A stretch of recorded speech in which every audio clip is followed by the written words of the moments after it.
What? You mean there are ads on my stream?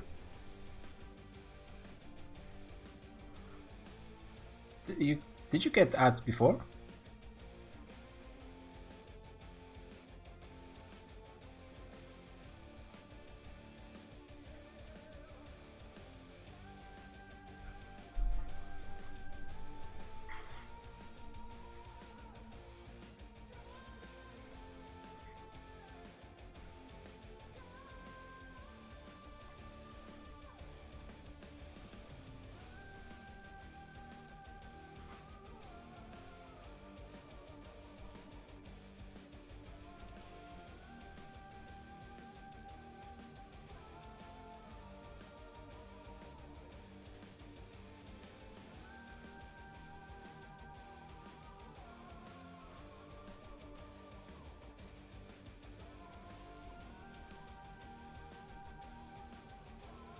It does kind of look like I cannot really turn them off.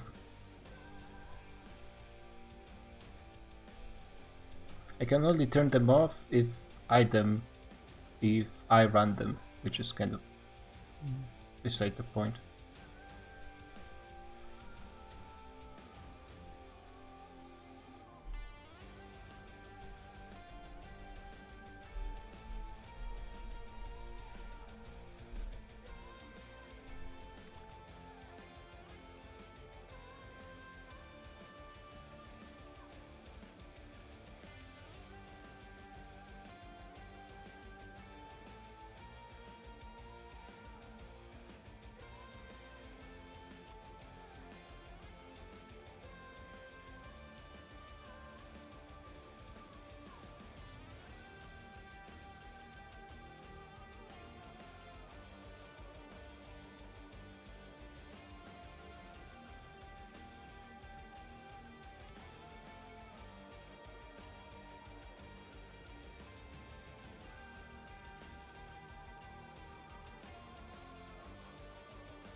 Damn, so looks like we're starting almost on time.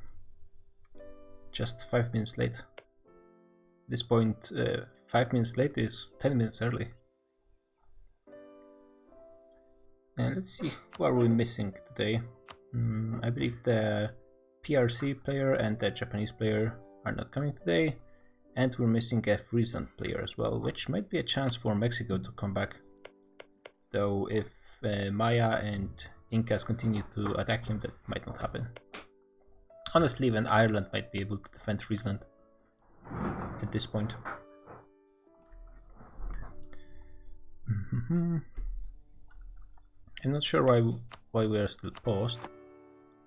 There might be some peace deals going on. The wars that are going on right now is the Byzantium versus... Oh, what? Yeah, I think Tuscany just started a war against Byzantium with no one to help them. Prussia are they still bankrupt?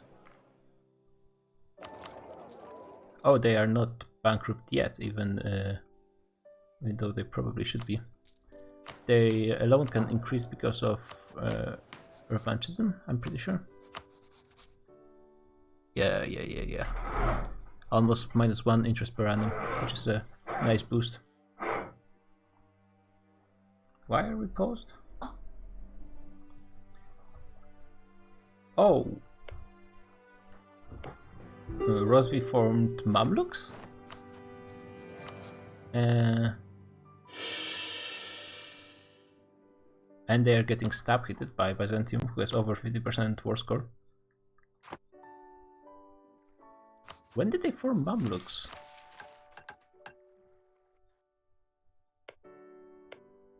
Let's see if anyone knows anything.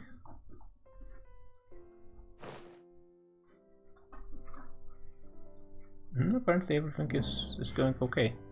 Or maybe he kept the ideas? Yeah, he kept the Rosby ideas, makes sense. When did form Mamluks for the government reform? Makes sense. But yeah, Africans so far were not really successful in going anywhere in Asia Minor. In fact, it was Byzantium that was pushing forward. Meanwhile, the war versus Tuscany started with Mevar supporting Tuscany. And what is the province they're fighting for? The war goal is Malatya. Where is it? Oh, that's pretty... Oh, and Mewar can actually reach this place, that's why he's here. And with Mewar's troops, this might be a nice boost to the Africans to push into Asia Minor. And not to mention the fact that actually Georgia is not in a war versus Mewar. I don't think Prussia will actually go and help Byzantium, not after Byzantium left Prussia to fight versus France. Also, yeah, France, Netherlands and Prussia are all going for the Rhineland to take over the AI lands. Take a quick look at every other place, other wars. Taiping is still fighting PRC, which is AI at this point. I think he even went bankrupt. No. I mean, he's actually pretty far from bankruptcy. Not that they had too much of a chance, but still. Guess it's a pretty early peace. I mean, resignation from country. Malaya is fighting PRC as well because I mean it's freedom. I think they're in the war with Taiping. Rhineland, yeah. So basically there are 3 wars going on right now in the entire world. 4 because Byzantium is fighting in 2. Some AIs are sniping some provinces. I mean, like, even if player was doing this, AIs are perfect because it's the best their troops can offer, really. But just sniping single provinces is denying income to your enemy. I mean, it's 66 ducats per month that you're denying, and lowering the loan cap. It's not bad. Yeah, but Africans actually need to do something before they're forced to peace out by Byzantium. And Byzantium is still gaining war score. Although, as always, actually it's a show superiority war goal, so it might be kind of difficult to turn it around for Africans, to be honest. Oh, someone even built the supply depot over here. Can I guess it's Byzantine, right? He has a lot of professionalism. And not really. So who built that one? It's not Mamluks. Oh, it's probably in Boar.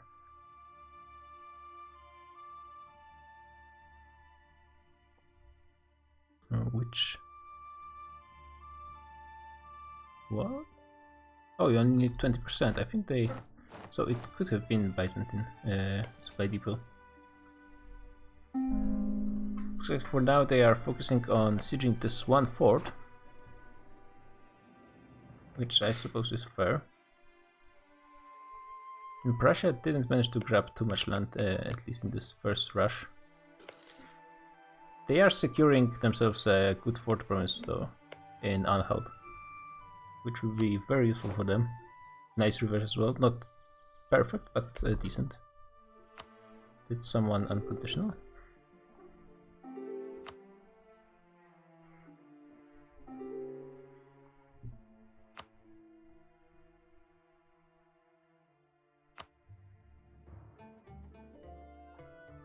What?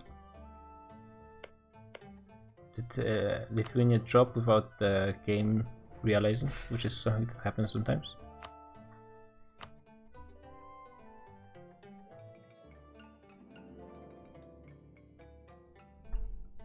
No, I'm afraid we have to wait for...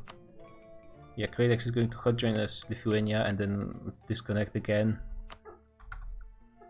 It's going to be... it's going to take a while.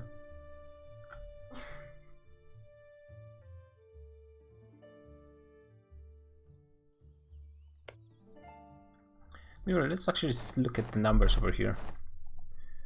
Right here we got almost 300,000 troops from Byzantium with another 50,000 from Georgia, which is not nothing. Mamluks only 200,000, UAR 100,000. So by themselves they do not even have the numbers advantage over Byzantium and Georgia. And I suppose not all their troops are on the front line, but pretty sure UAR is keeping some troops in the back. Oh, they're still coming.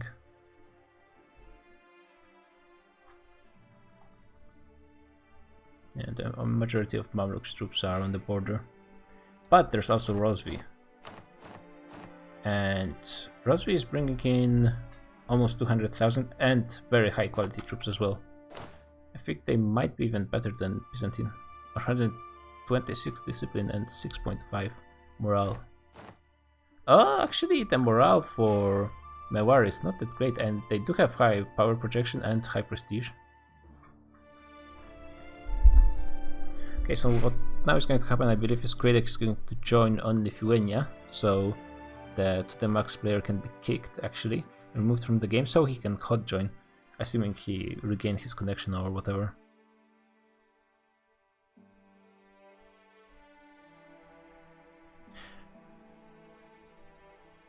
Georgia is like kind of in a war. What's going on? Oh, he's hot joining on typing.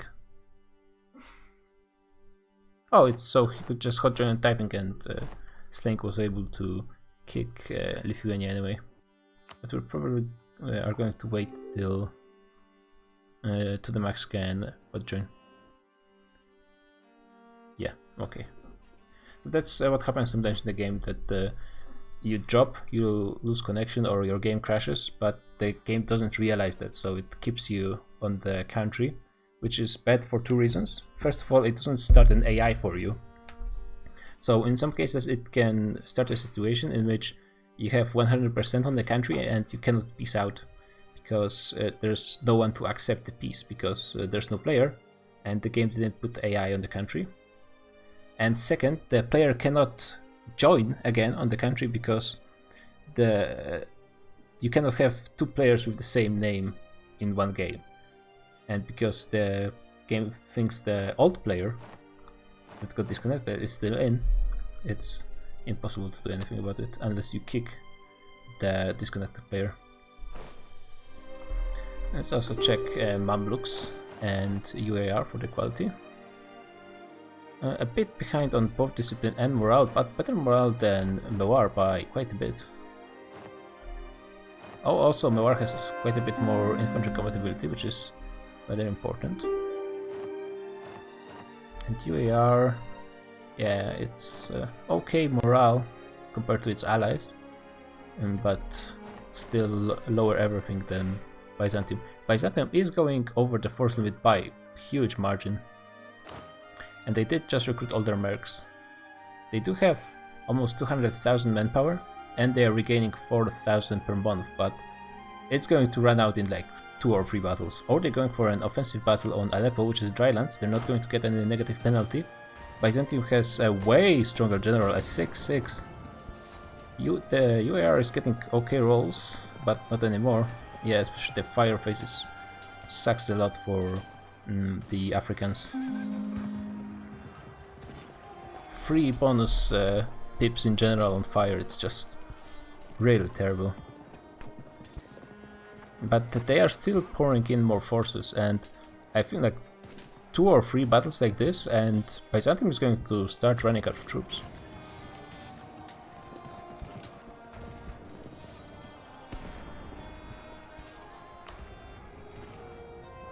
Both sides still have quite a bit of reinforcements to pour in. 150k for Byzantium and almost 200,000 for Africans, and they also have the 92k over here, which actually is a better leader, so that's a bit of a mistake. They fought a battle, oh, they won in the end. The Byzantium didn't reinforce with like half of the army, and they may end up stack wiping Georgia. Let's see. Georgian general kind of, yeah, he got stack wiped. He wasn't too good, and I don't think Georgian troops are too strong in quality. Yeah, looks like they might be the worst quality army. They do have actually decent professionalism, so they will be able to maintain their manpower troops. Oh yeah, that's a thing with Byzantium as well. And he's just used it, his professionalism, he's using it to gain more manpower. He can still gain 2 Slackens, which is over 200,000 manpower, and also with just 2 generals he can... Oh, he's recruiting mercenaries? Is that why it's lowering? Yeah, but you gain 1 professionalism per recruited general, so sometimes it's worth it to recruit a few generals just to get another Slacken.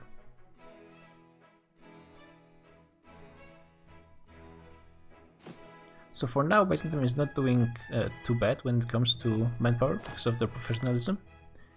And because of their generals, they can really punish the weaker generals of the Africans. Especially that was very good because Mamluks actually had a better leader in the siege.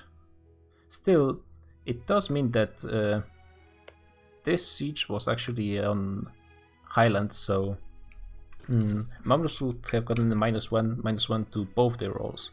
So overall it would be better for Byzantium, but I think they maybe tried to snipe the UAR troops in Aleppo. They were hoping that they would drop a bit faster. Oh, UAR is doing, yeah, it's doing this like cute little sieging thing where they just capture any free provinces. I think it's a very good way to gain not necessarily war score, but to weaken your enemy when it comes to their economy. Yeah, Byzantium is not going to go bankrupt anytime soon, but they are losing a lot of money per month because of their... And Georgia is even subsidizing them 50 ducats per month, which is half of their income. And Georgia is still gaining money. They are at their force limit, but that's still pretty impressive income for Georgia. Oh, it's peace. They peaced out Mamluks. Did they force them to accept? Yeah.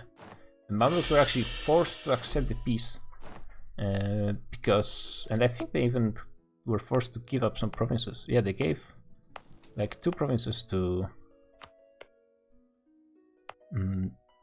Byzantium, which is kind of bad news for Mewar now, because right, and Tuscany as well. Where are the Tuscan troops? France is still fighting. Yeah, everyone is still fighting Rhineland. Oh, Tuscany is actually using some of their troops to push into Bohemia. Yeah, it's their entire army actually. So they're not really going full all. Oh, they actually still have 90 loans. I guess they didn't go bankrupt during the previous French war. Still, 180k of. They're offering white peace to Byzantium. It all depends on Mewar probably. If Mewar wants to continue this war, then I'm pretty sure that he can challenge Byzantium even at their full power. Yeah, he's like basically at his force limit. He could, and has a lot of money in bank.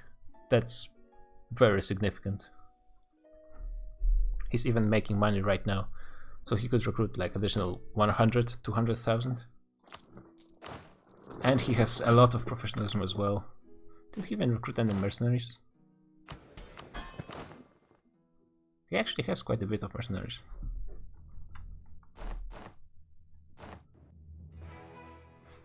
Yeah, so this 80k of Tuscan troops. I guess it all depends how Mewar does in battles, because if it turns out that those 80k is what they need to actually win versus Byzantium, then of course it's kinda bad, but if Mewar can kinda challenge Byzantium on their own, they already control Mountain Fort, and I think they control the Wargol as well. Yeah, so like right now they can, if they sit on this fort and this province, they can force Byzantium to capitulate, just like Byzantium just did to Mamluks. And yeah, Tuscany already took care of 2 forts, and Byzantium, like, that's the problem. If you want to be safe in winning, you need to send more troops than Tuscany is sending here. And if he keeps his is careful enough, he can just retreat and make it all too much effort for Byzantium and not worth it.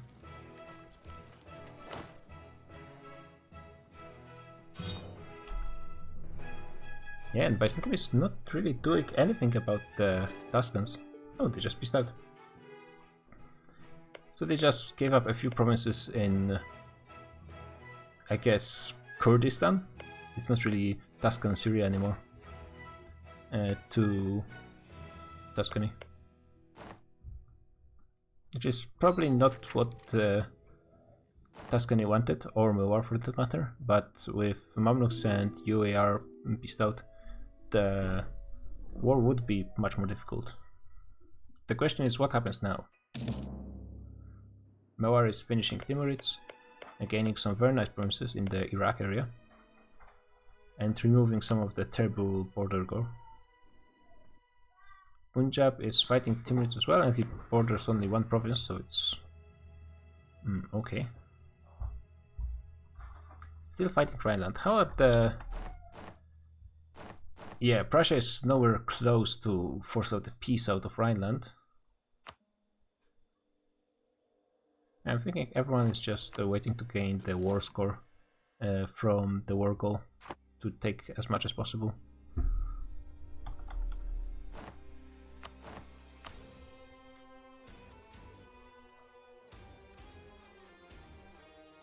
Yeah. Oh, they just stuff like this. Now, Netherlands should be able to gain those provinces and force a peace. I wonder, are they able to cut off Prussia completely? Yes, yes, they will be able to just cut them off. Then the question is, can Prussia even get somehow to Rhineland? And it depends, I think, mostly on if Byzantium lets them go through their provinces. Alternatively, Prussia could ferry some of their troops to Oldenburg.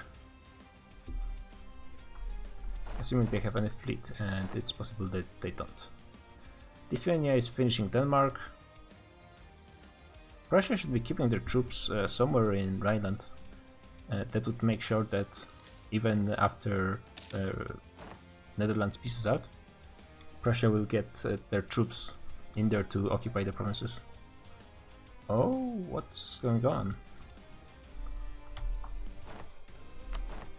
Oh, France started the war against Venice. Venice is allied to Mexico, so that's why it's showing up as a player war, but that's not going to really matter. That's very bad for Tuscany, because now France might get an access around the mountain forts.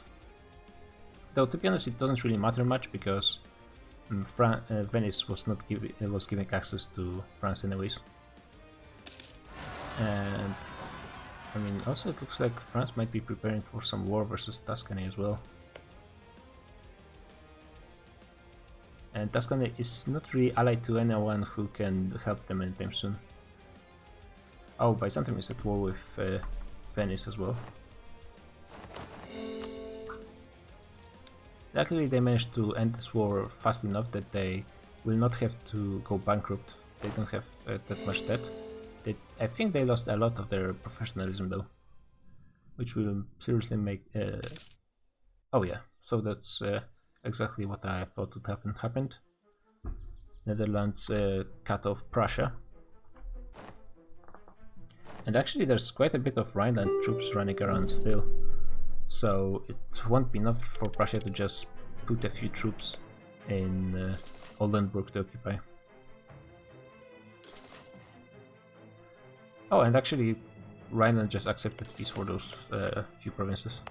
That means all of Rhineland now can be split between Netherlands and France, and actually Byzantium still has access. They could potentially take some land from Germany. And it's still over 400 death. So it's for sure worth fighting over. And yeah, they can just give it to Bavaria as well. They even have a few cores over here. Just one. So I'm thinking Tuscany is not really happy with how things are shaping in. Italy, with Byzantium not really broken in this in those wars, and France coming straight into Italy. It's not going to be pretty.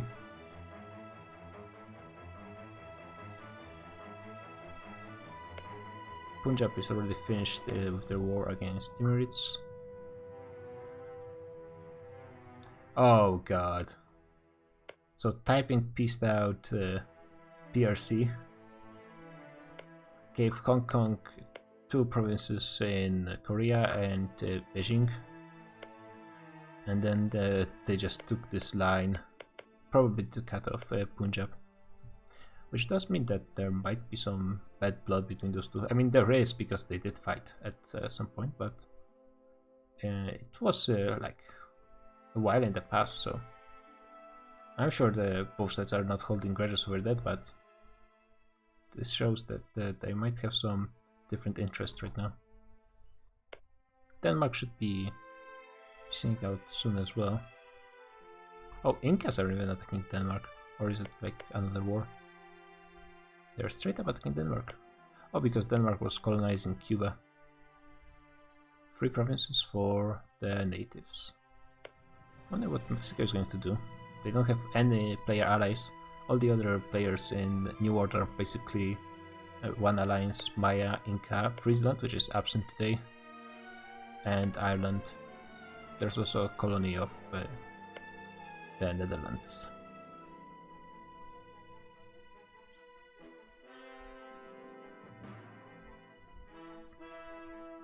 How are the truces looking, by the way? Looks like Prussia doesn't have a truce with... No, it's still for 12 more years, so actually that's quite a while. What could be the next fight that could start? I think it's going to be in Tuscany. They don't have any truce with France. which is what they need right now the most. Yeah, we are actually a very casual group, at least that's what I like to think at Jetropat. We're playing on /r Europe Discord. I'm going to link you the invite.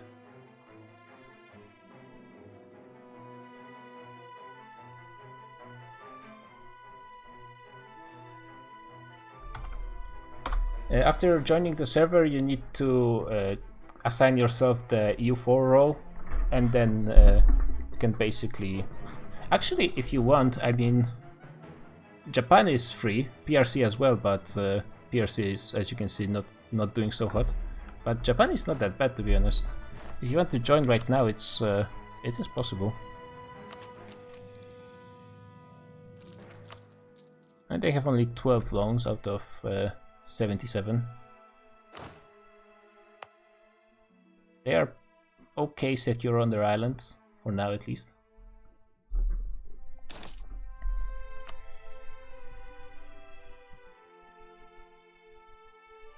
We played till 22, which is for 3.5 more hours. We have a break at 20 as well, 15 minutes.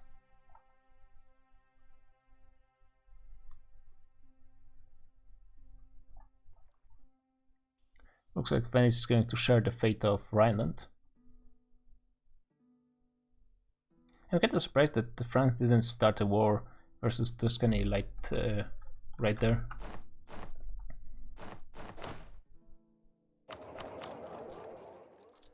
France actually still has some loans from their previous war versus Prussia, surprisingly. How about Netherlands? Netherlands was doing a lot of recruiting mercs. Oh, actually 55 loans, which is 25% till bankruptcy.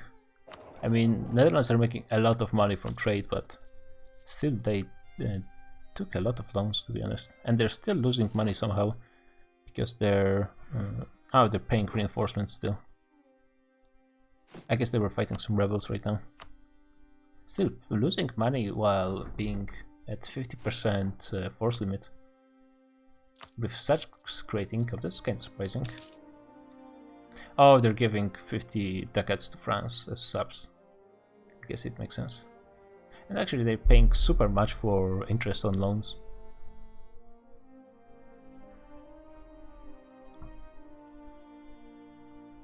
All of Timurids are occupied, so hopefully they are going to be gone with their border gore. Unfortunately no. It's still 2 more wars.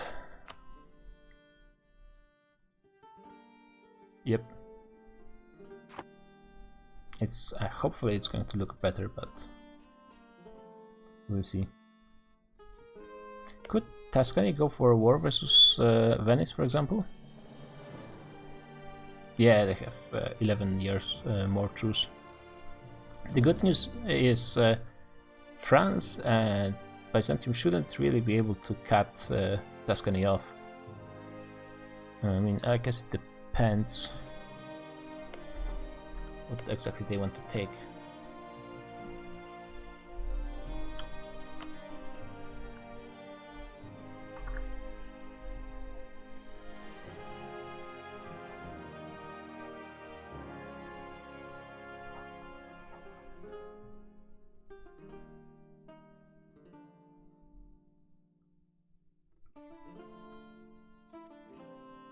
Oh, if you want Detropat, I can just give you EU4 roll. Just wait a sec. Okay. There you go. Now you can see the EU4 channels.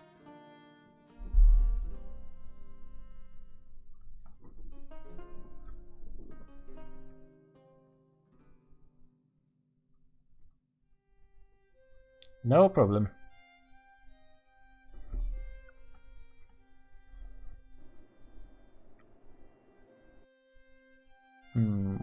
I guess Mexico peaced out with Byzantium. That's why he's no longer in this war. I mean, it's not like he can do anything about this.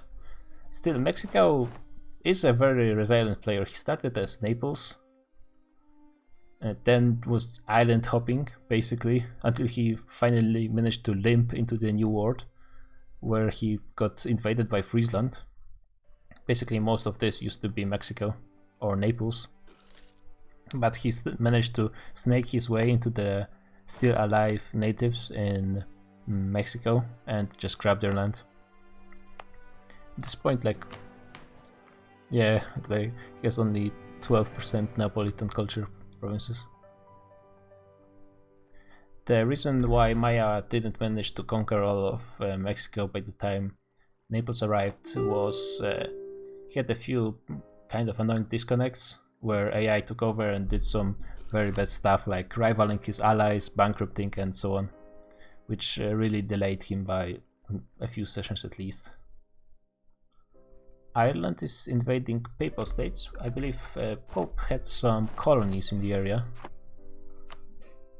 Eiriksfjord, yeah, that's gotta be somewhere around here.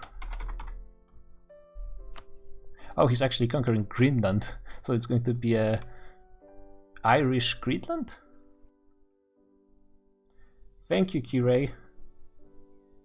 Wow, amazing. No one really told me I'm their favorite streamer. Oh, actually France managed to get onto the Venice. I wonder if he built those 25 galleys just to get on the Venice. I mean, he also can use them in Gibraltar, I guess, but Gibraltar is not an inland sea, so I'm actually not sure what he would use them for. Maybe to invade Sicily. Yeah, there's really not much going on right now, but I feel like something is going to come eventually. I'm really afraid that it might be Tuscany just dying to France or Byzantium. I mean, with Byzantium they at least have a truce, and Mewar can help against the in Asia Minor. But versus France, there's no one really who can help Tuscany. At least not Mewar and not Lithuania, because they are not even close. Maybe Prussia would be able to do something, but last time they weren't able to, unfortunately.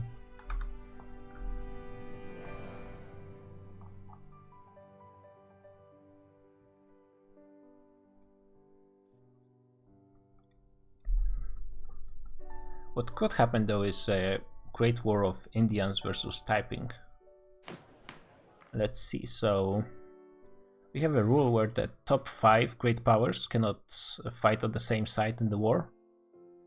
So in theory, Nepal and Mewar could join forces and invade Taiping. And I'm pretty sure that just those two should be able to beat the Chinese. Or even they could just have 2 separate wars with Punjab joining as well. Or maybe it would be Punjab and Nepal going after Taiping.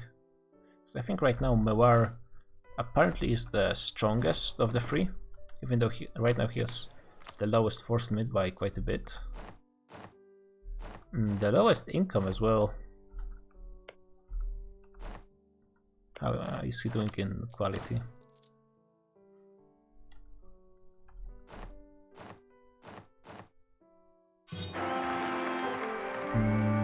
I mean,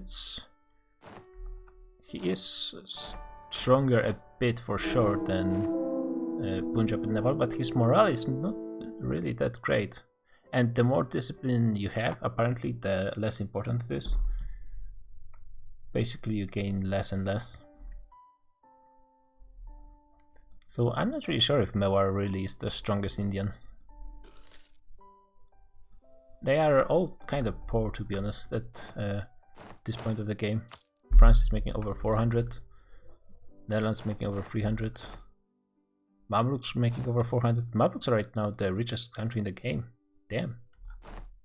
Managed to overtake France. So yeah, even with 340, Punjab is not doing super hot, and Nepal and Mewar are making quite a bit less.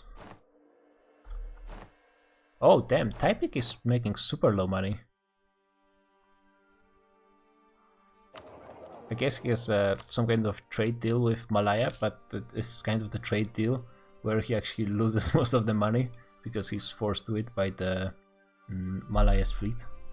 Oh, there's Netherlands snaking their way into... Actually, those provinces were sold to Netherlands by Malaya willingly. So I wonder if they're going to be doing some trade deals with the trade going from Malacca to God knows where. I don't think Netherlands really has a way to push the trade. Maybe they're just... what's the trade efficiency of Malaya and Netherlands? 130%, not bad. And just 80 for the Netherlands. So actually Malaya is better at collecting trade. Now Mamluks are invading Venice as well, because Venice controls quite a bit of land in Eastern Mediterranean. Just a few decades ago, the three Italian countries, Tuscany, Venice and Pope, who left like a session or two ago, they controlled all of Syria and most of Egypt. They managed to push Mamluks back in Rosvi back quite a bit, but once the papal player left, their unity kind of collapsed. Venice and Tuscany had a war, with Tuscany basically destroying most of Venice and taking control over the gold mine in Tyrol. Russia actually was formed, that's the thing. As you can see, there are Russian ideas, but the player is Lithuanian, I believe, so he just wanted to stay Lithuania, so we turned him back. He did lose the Russian government reform on it, but that's what he wanted, so yeah, we gave him that. He is also Orthodox, of course. We are playing on 1.28 with a mod, because on the newest versions the multiplayer with many people, I mean right now we have less than 20, but when we start campaigns usually we have even up to 100 players, and with so many players the newest patches are not really working. Yeah, he kept the ideas. So we are using a mod that brings in most of the stuff from 1.30, so the missions for all the miners in Europe, also giving Catholics some bonuses that they also gain in 1.30.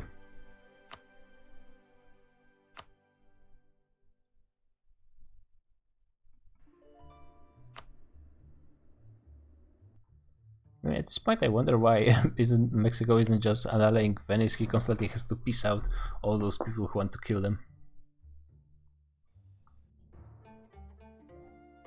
Oh damn, France actually took quite a bit of land. It's like over 100 deaths in one war. Still they already had a pretty good modern province over here to build a fort. So it's not really changing much. He's still... I guess he has a fort over here, but maybe additional one like in Cremona would prevent Tuscany from being able to reinforce Cuneo, like their Savoy possessions, with a few modern forts.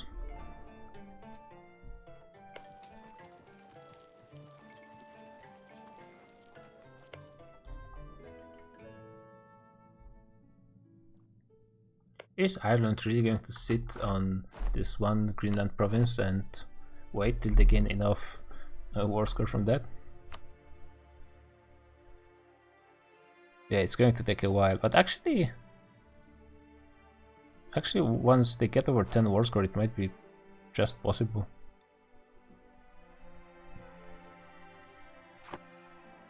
Maybe it will be enough.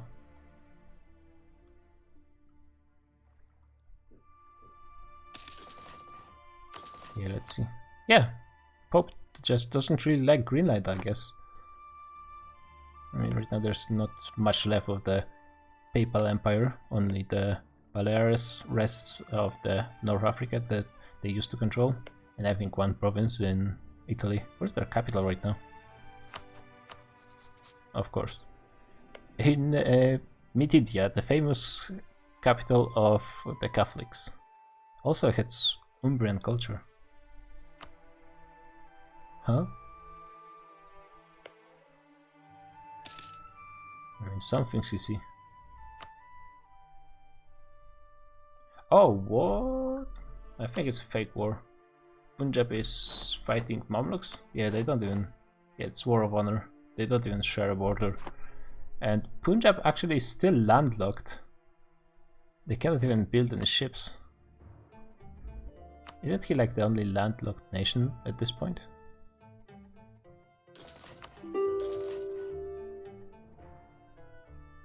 I think so. Just no coast.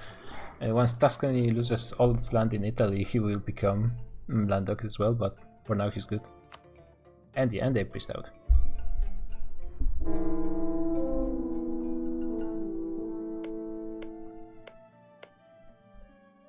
Good thing Tuscany had some cores in this area, because otherwise they would be totally cut off in here.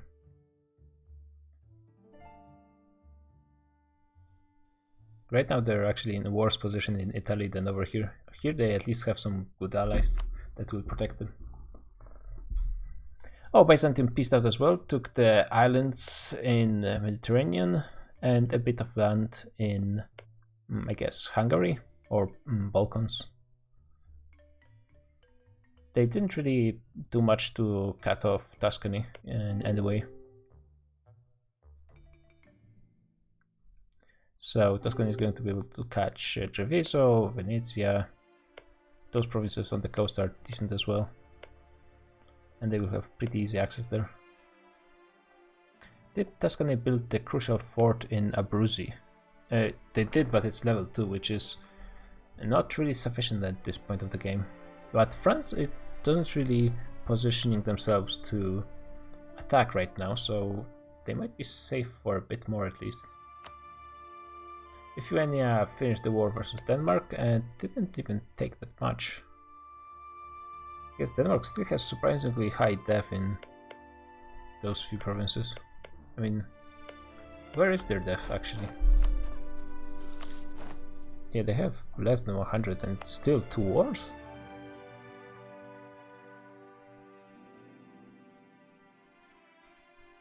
That's kinda weird.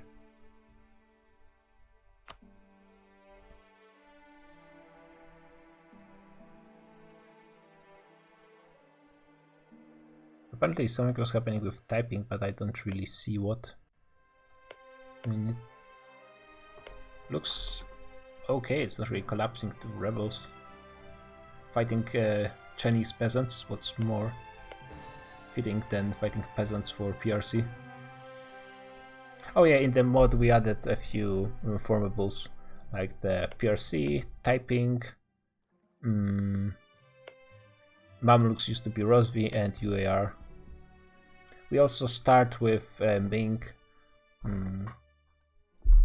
collapsed basically, and with a bunch of nations all around, but you can do it without any mods, to be honest. You just need to edit the save and create some custom nations in the area. Yeah, so for example, Hong Kong at this point is the only alive custom nation in China. Gansu is a vassal of Punjab, which also used to be an actual nation in China. It might be kind of difficult for Mamluks to gain a war score in this way.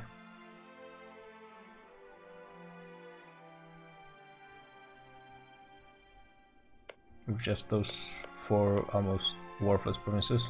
But it will help them in that they will be able to finally connect their lands in the north with UAR. Denmark is very actively colonizing as well. To be honest, there wasn't that much colonization. I mean, it's North America is looking okay when it comes to colonization, but in the south it's there's still a lot of land to colonize.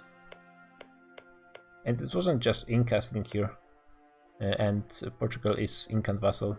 Like this Brazil proper used to be papal land, taken over by Incas.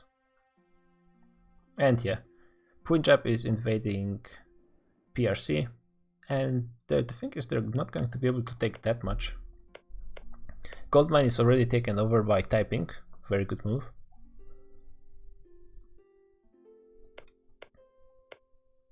There are, like, this is okay province. There are some nice mountains to put forts. Oh, this one already has a fort. This one as well is pretty good to put on the border. There's not really much that interests Punjab over here. It does give them like a better position to maybe start a war versus Taiping.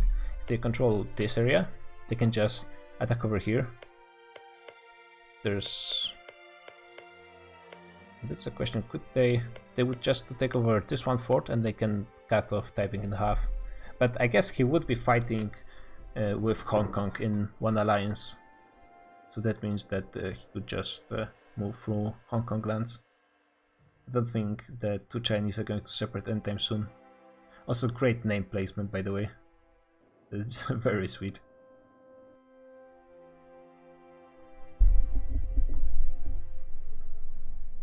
I'm keeping the general observer mode because I want to see if anyone is gathering their armies on any border. Yeah. France is just fighting some rebels. No problem. Yeah, I guess if they didn't have some good rolls, it might have been kind of dicey. But that would be like unlikely. They would just go in again. Friesland actually has 60k, so I wonder how's their income looking. Pretty sweet, even overall. Over 100 income. And Ireland 85. Yeah, that's the problem for Mexico. Friesland and Ireland together have 10 times the income of Mexico, and half of the Mexico income is from gold anyways. To be fair, he could increase his gold income by quite a bit. Getting those production in those provinces to 9 or maybe 10.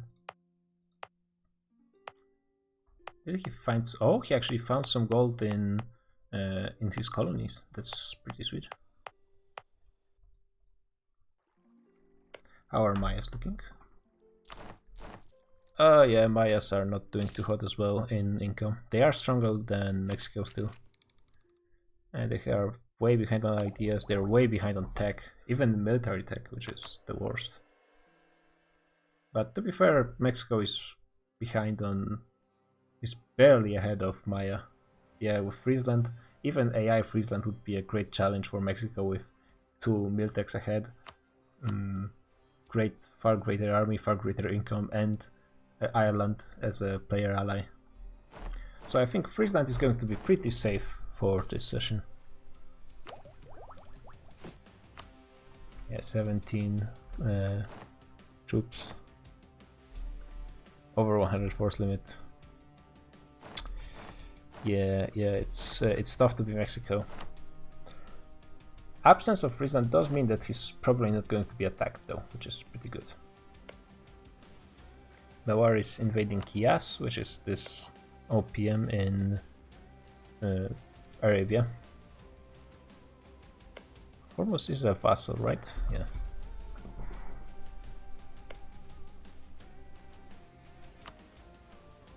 Damn, all of Persia is becoming Hindu. Islam is not doing too hot in this campaign. Basically only Mamluks and UAR are left. Kazakh is a vassal of Punjab as well.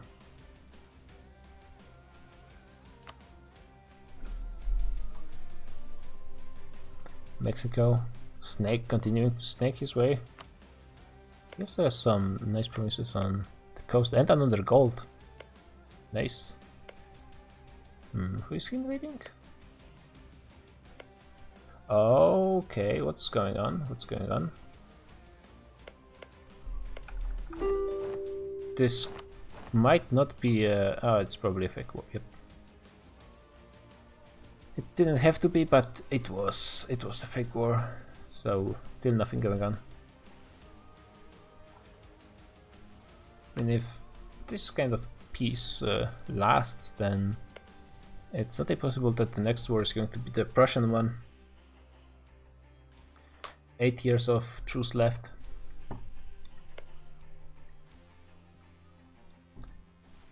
And I wonder if this time the Africans might be persuaded to invade into...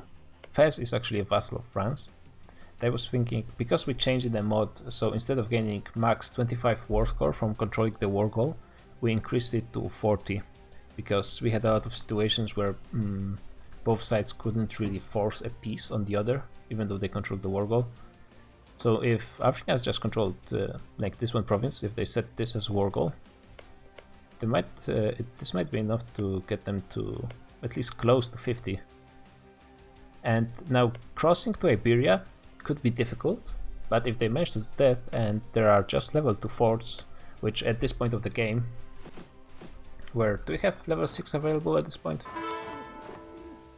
Not yet, but I think it's next deck. Yeah, we're going to have basically right now level 6s are available, so level 2s are not really stopping anyone. And all of Iberia basically doesn't have any forts. It's only at the Pyrenees line that there's something protecting France. So Africans could, if for example if France is busy elsewhere, like fighting Prussia or maybe Tuscany. Yes, exactly. You get it's easier to get to 50%, so people don't have to like sit in the wars, because what often happens, for example, let me see if there's a country that kind of, for example, let's say that the Netherlands has a good navy. They don't, but let's just say they have, and someone invaded the Netherlands. If the Dutch didn't have any forts in the Netherlands, it's very much possible that just this land and the war goal wouldn't give enough war score to put the invaders over 50%, and then both sides would just sit. And I guess the Netherlands would suffer economically, but they would still make a lot of money. They would be able to survive in this kind of siege for a long time. And when people are not fighting, then it's boring, and we want people to fight. I mean, right now they're not, but what can you do? At this point of the game, it just happens sometimes. Nice of you to follow the Chapat. Thank you.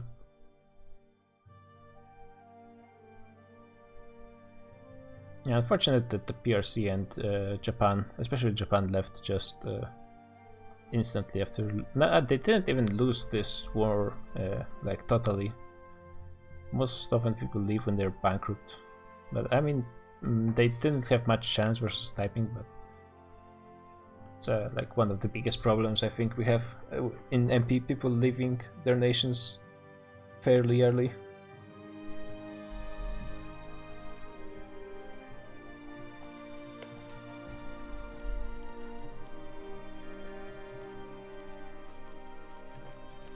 Yeah, you can see this is a level 3 fort, so it has level 2 Prusa capital.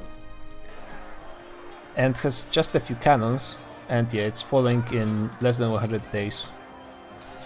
And he didn't... it's actually AI, damn. Yeah, if it was a player, if player brought in full cannon stack and enough infantry to assault properly, then this fort would have fallen in like a month. Yeah. It's cool that you like it. I'm basically streaming this campaign every Sunday, same time. I mean, if you just join, then you will be here. And then every now and then I stream on the week some kind of game I'm playing. Usually like Wednesday and Thursdays. Is Morocco, and Morocco is actually an independent AI that's expanding into Algiers. What? Sometimes we get this kind of Chad AIs that are just surviving against all odds between the players. I wouldn't be surprised if Morocco went after Algiers. I wouldn't be surprised if he went after the Papal States as well. Yeah, damn. And they did start this war themselves. They do have a bit of a problem though. Wait, those are Papal noble rebels. in Algiers? Sure. So the force limit and manpower of great powers. Well, of course, France #1 has, I mean, over 500,000 of manpower, which I think is the most in the game, I'm pretty sure. And almost 500,000 force limit, which is the greatest by far as well. They do not have too much, yeah, they don't have any professionalism because they just fought the Great War, France plus Netherlands versus Prussia and Lithuania. So they basically ran out of everything. They can have only, they must be employing some mercenaries. Oh yeah, actually half of their army is still mercenaries. So that's why they can only recruit 70 right now. Yeah, but 180k mercenaries is not that great at this point of the game. They are regaining almost 10k per month though. Then it's Mamluks. Mamluks lost a lot of manpower in their recent war in Byzantium as well, so they are very behind. Gaining only less than half that of France, almost 400,000 max, which is not that bad. 300 force limit, but their merc limit is pretty close to that of France, which is pretty good.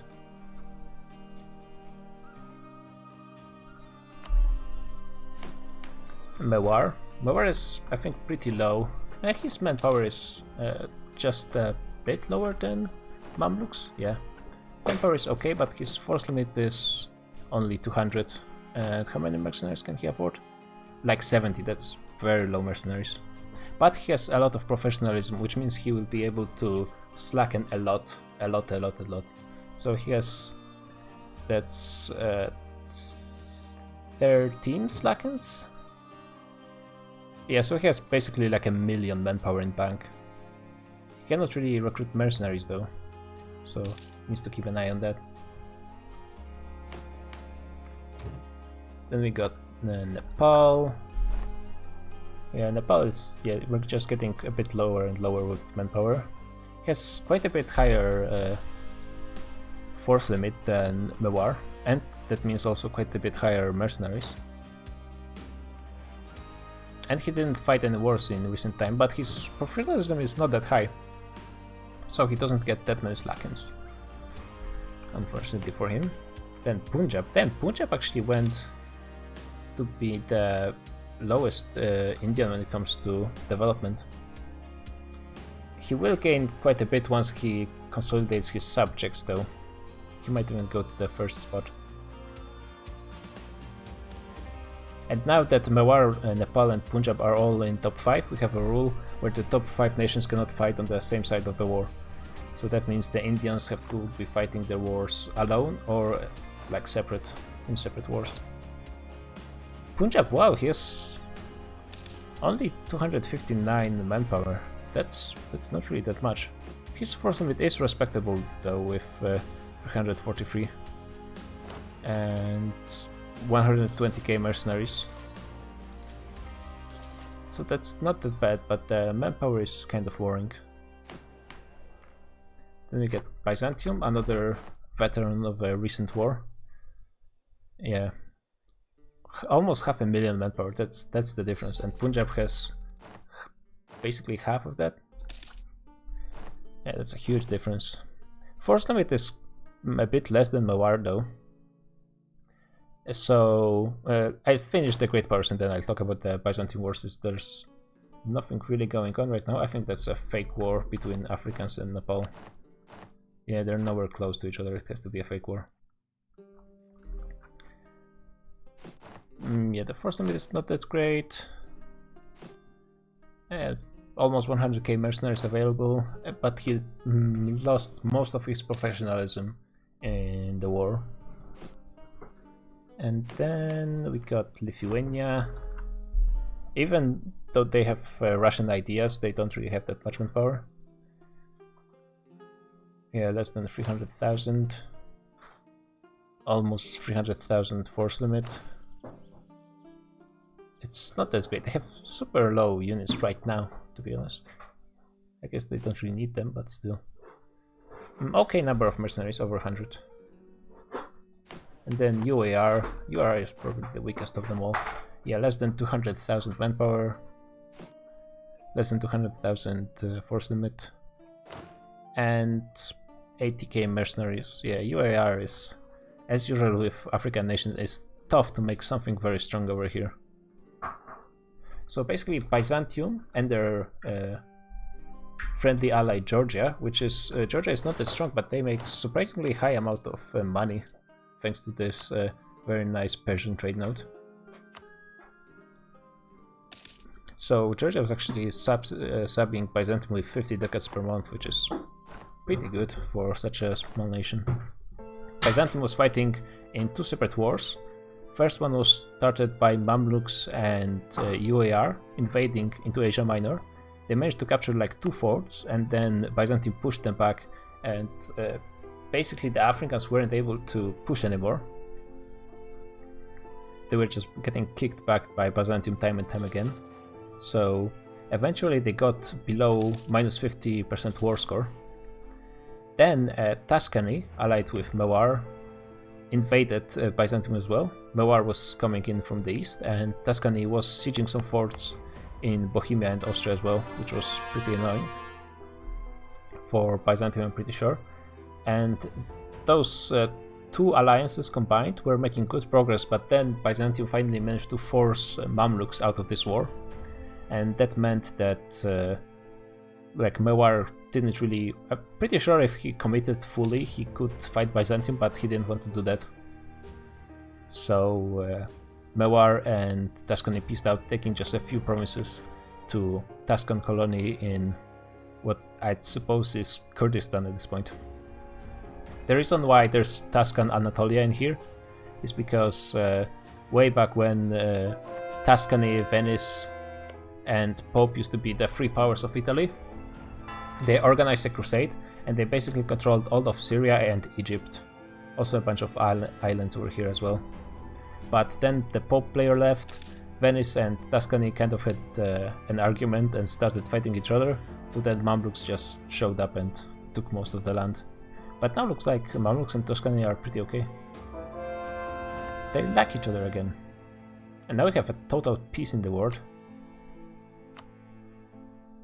There are not that many AI nations left in the world. Except for the PRC and Japan that were just abandoned by their players this session. And Friesland is absent, but that's... he's probably coming back next week. Yeah, there's... in 6 years, the truce between France, the Western Alliance, which is France and Netherlands, and Prussia and Lithuania is going to run out. Last time the Easterners gave Westerners a good run for their money, fighting for I think 26 years, but in the end Prussia and Lithuania just do not make enough money to fight such long wars. Damn, Prussia is making even less than they used to, I think yeah, Netherlands is stealing a lot of money from Lubeck, which is making them suffer. Lithuania is not making that much money as well. Meanwhile, France is making both of them combined, and the Dutch are making almost the same as well. Oh, here it goes. France is invading Tuscany. It finally happened.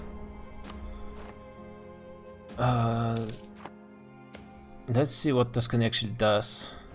He is retreating behind his mountain fort in Abruzzi, which is a pretty smart move because with the land France conquered in Italy, Milan is their vassal, they basically cut off the mountain forts in Savoy. Mewar did join this war, but it might be difficult for him to bring any troops to Italy. I mean, right now, Tuscany would need to recruit a lot more troops to be able to even fight a single battle with France. Yeah, 87k is not going to cut it. Versus like 4 times as many from France.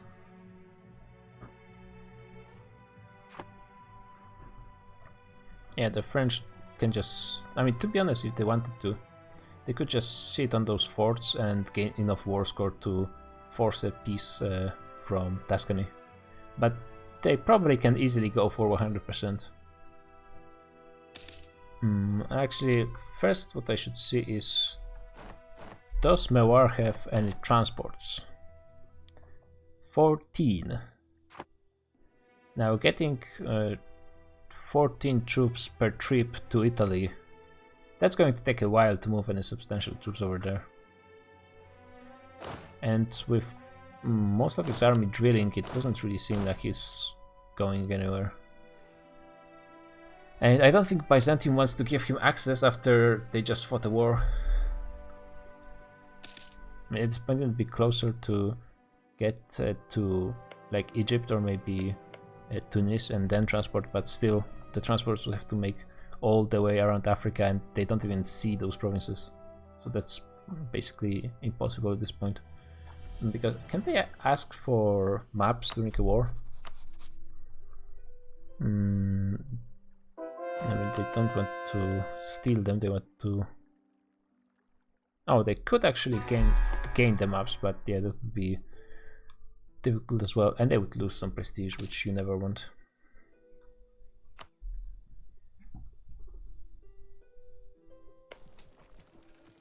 Yeah, France is just easily sieging those forts. They are not even putting their cannons on the sieges because there's just no need. Right now, Tuscany has no way to access them. And you can see even level 4 forts at this point of the game are falling very quickly. It's like 4 siege general, plus 5 from artillery.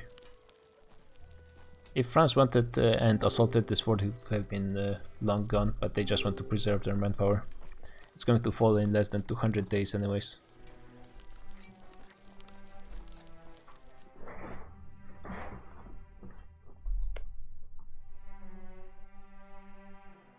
Another question is what Tuscany actually loses in this war. Will France go for cutting off, like making their access as easy as possible, or will they just go for increasing their trade in Genoa trade node, which would be focusing on the trade nodes over here, trade centers over here. I mean, I'd assume that they would take Abruzzi because it's just such an important fort in Italy. But it looks like Tuscany is not even going to try and contest Abruzzi, which, I mean, with the French advantage in numbers, it's that's pretty understandable.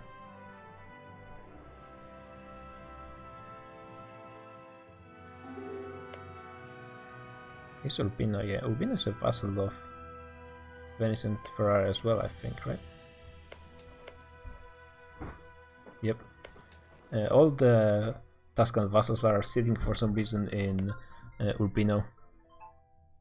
I'm not really sure why it is that.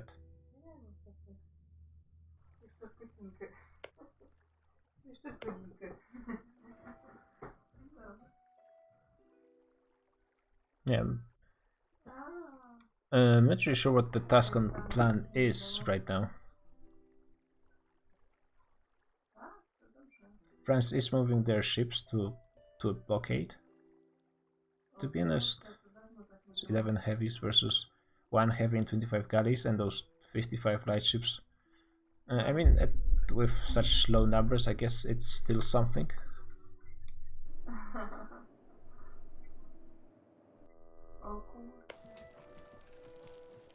And another fort falling, and that one is level 5. That's the Tuscan capital, and it's falling pretty quickly as well. Oh, already gone, less than 100 days. Damn, that's a great general for sieges, I have to say. Very good for the French to have them, especially in this situation where all they're basically doing is sieging. Even Fez is doing actually a pretty nice thing, sieging Napoli, being very annoying. And it looks like Tuscany is actually going to prevent that. I wonder if what he's trying to do is just prolong the sieges for as long as possible, just to annoy the French, because I'm not really seeing any other endgame in here. I mean, there are some gatherings on the coast of Africa, but I don't think they will be able to save anyone.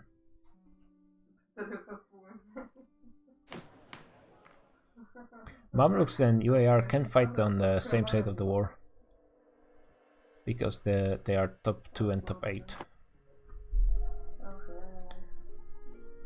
And I suppose they could intervene to help Tuscany, I believe. Oh, Tuscany hates them.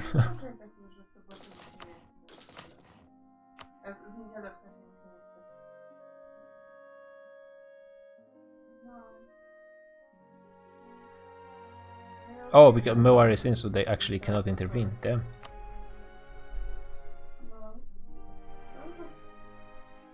Oh, and wait, the French troops just walked. Oh, because yeah, they went into Roma, and then they can walk into a fort province. So they just moved into Napoli and conquered it, since it's a level 2 fort. And now the French probably would want to blockade this fort as well to gain the remove the -2 penalty. Yeah, without cannons the sieges are taking quite a while. Especially since, yeah, Tuscany took the defensive edict. Each tick takes a long while, over a month.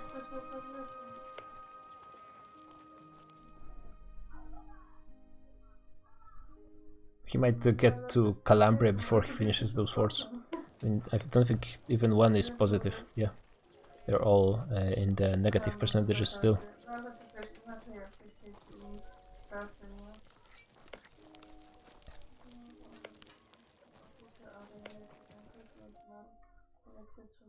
Mamluks are what? Wasn't this a vassal of someone?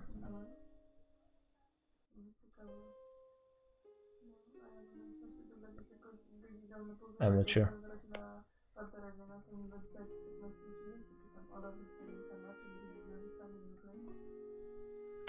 Oh, the vassals actually saved themselves and retreated to Capitanata. I mean, Tuscany is asking for money, but what does he even need money for? He is paying for his troops, but yeah, what is he? Oh, he was bankrupt? What? Oh, he went bankrupt before because he was super low. This changes everything. I mean, if he was bankrupt, then of course he couldn't even try to fight. His bankruptcy ends in like a year. So most of the sieges will be over by the time he even comes out of bankruptcy. And without bankruptcy there's just no way he can just even try to fight the French. You have 3.66 morale versus 6.88. And it's not like the French troops are pushovers in any other matter.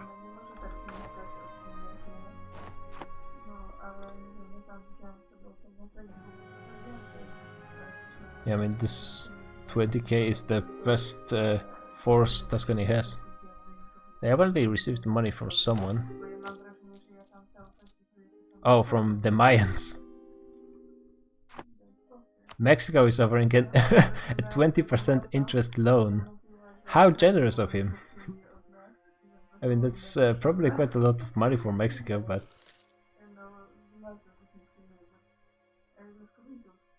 Oh, actually, that war score is pretty surprisingly low from all of those provinces occupied, but there are no battles, and the occupations are not really giving that much war score.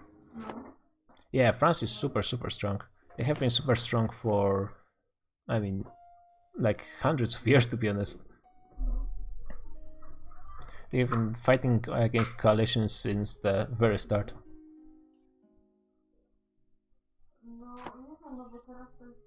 But to be honest, like this is how the war looks like versus bankrupt Tuscany, so it couldn't be any weaker target at this point. I think any other neighbor, like even Netherlands, would be able to put quite a bit more of a fight than Tuscany, even if they're not really that great defensive position. Tuscany would probably be able to challenge France in a few battles if they had an actual army that's not bankrupt, but their modern forts are not really useful if they cannot start battles on them. If they had like 100k Bawar troops already in here, then who knows. I mean, they do have one more modern fort, but at this point I'm not really sure if France will even bother. Once they occupy all those 4 forts that are behind the lines, this might be quite a lot of war score.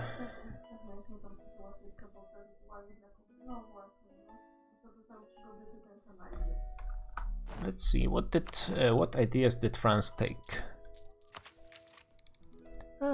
Pretty usual stuff: quality, economics, quantity, trade, and offensive.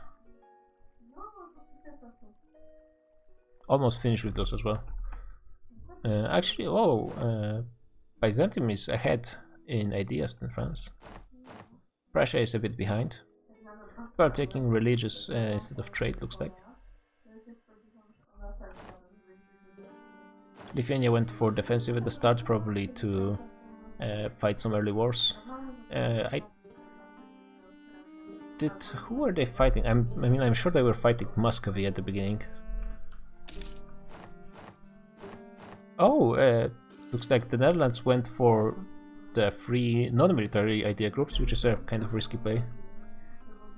Yeah. The policy is what is driving people to religious for sure. But to be honest, like right now he has 4 possible military policies, and of course like these 3 are the best.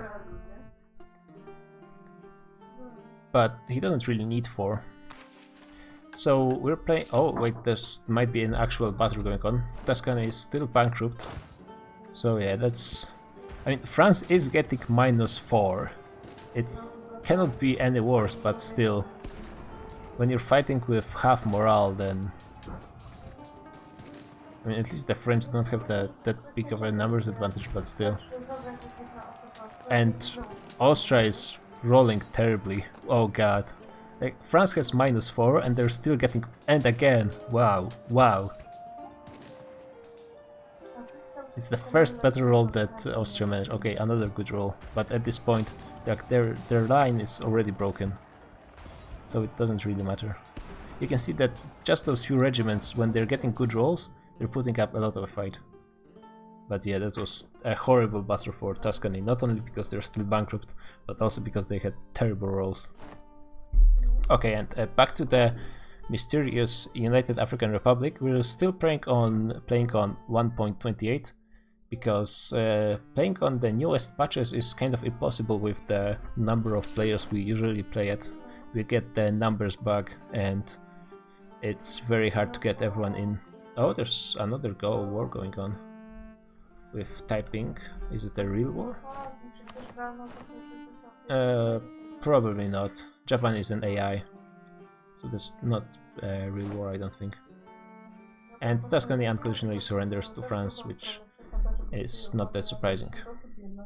So, to make the game a bit more fresh, since we're still playing on an old patch, we've added a mod that most of what it does is port in stuff from 1.30, so like idea sets, missions for like Bavaria, the stuff for Catholic nations that are added at this point. And we also just added some tags that are not in areas that there are not that many. So we have the PRC, we have the typing, we have United African Republic, and we have Rosvi, which the Mamluks used to be. Yeah, they still have the Rosvi ideas. We also started with China full of custom nations, but to be honest, you can do this without mods. You just need to edit the save. From those first custom nations, there's still Hong Kong and Gansu, and Taiping was formed by Zhujian, which starts like with, I think, those 3 provinces or something like that.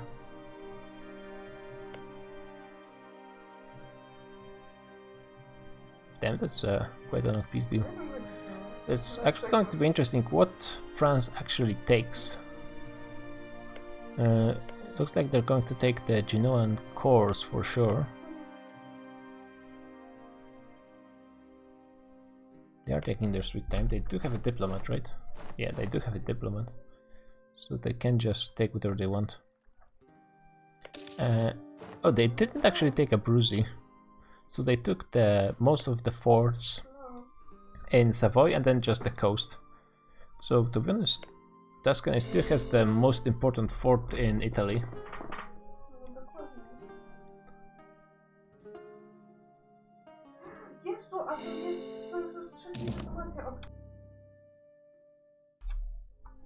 Okay. And it looks like people just didn't break the alliance with Japan. So now Taiping is just going to invade. Oh yeah, Malaya is helping them. So they have total naval domination. Who's on the side? Oh, United African Republic was allied to Japan. From the present players. It shouldn't be any problem. Japan was not able to stop Taiping with help of PRC. And without player nation it's pretty much impossible. Especially with zero naval power to compete with Malaya. Malaya at this point I think is the only naval nation left on the map. Everyone else is mostly focused on land. Even you'd think the Dutch would be at least somewhat forced in the navy, but no, they're just trade and land. They kept their Burgundian ideas from the start of the game as well. Irish Greenland, that's beautiful.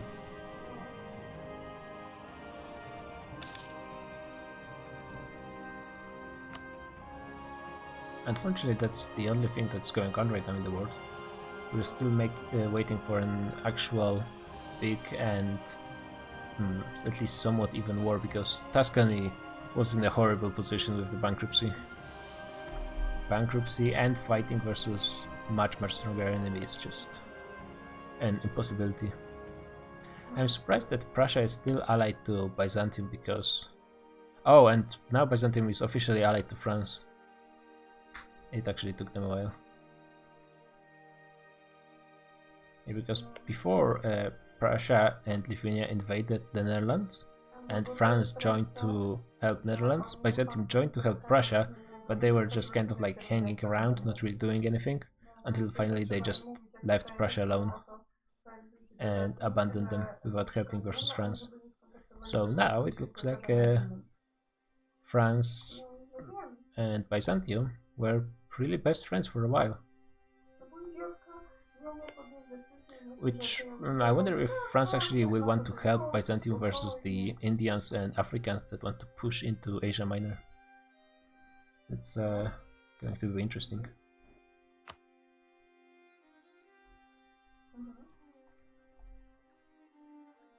I don't see any other troop movements anywhere. Yeah, over 100k Chinese troops landing in Japan. I'm surprised there's that many forts over here, to be honest. So the fight is a bit more annoying than you'd expect. And they're level 4, so Japan was actually upgrading them. They're keeping forts on both sides only in Hokkaido though. Not really caring about those straits, just single forts on them. Ideally you want to have forts on both ends, so people cannot snipe the strait, because once you control both ends of the strait, you can just walk through it no matter what navy there is.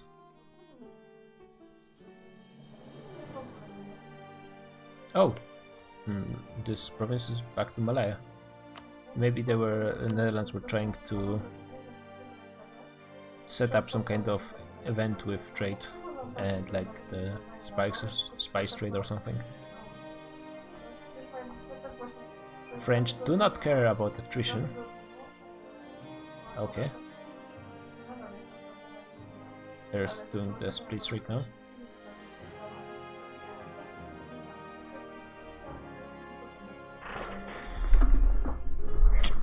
Still nothing really going on.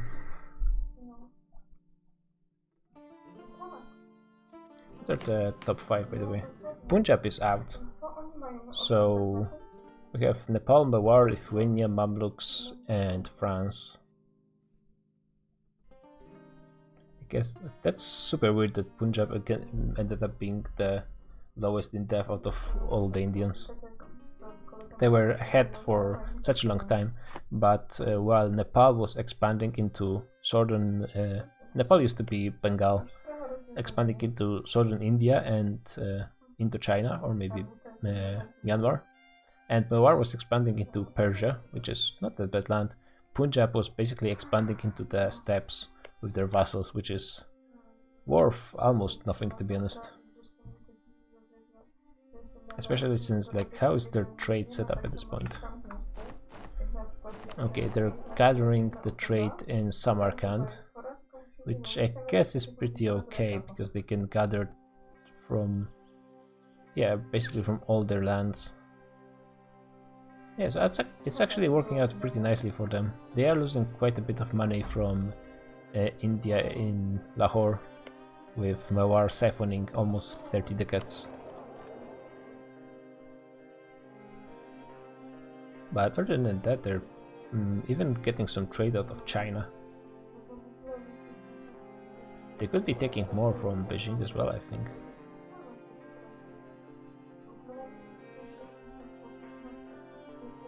If they actually focused on doing that.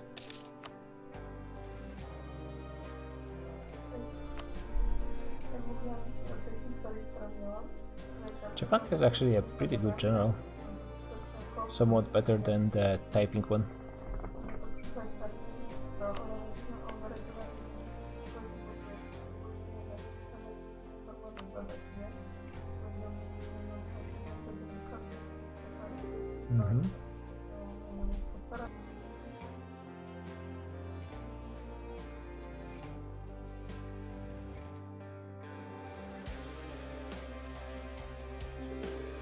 I really don't see anything happening anywhere, unfortunately.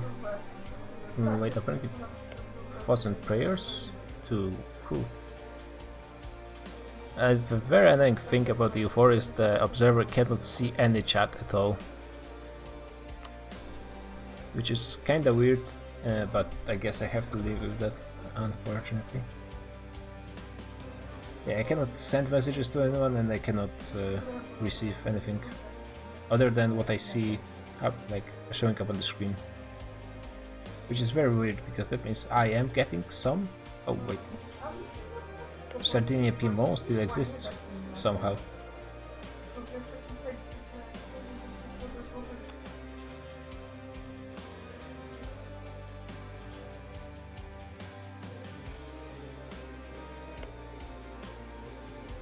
Mamluk vassal in Hadramut, so there's no Chad AI.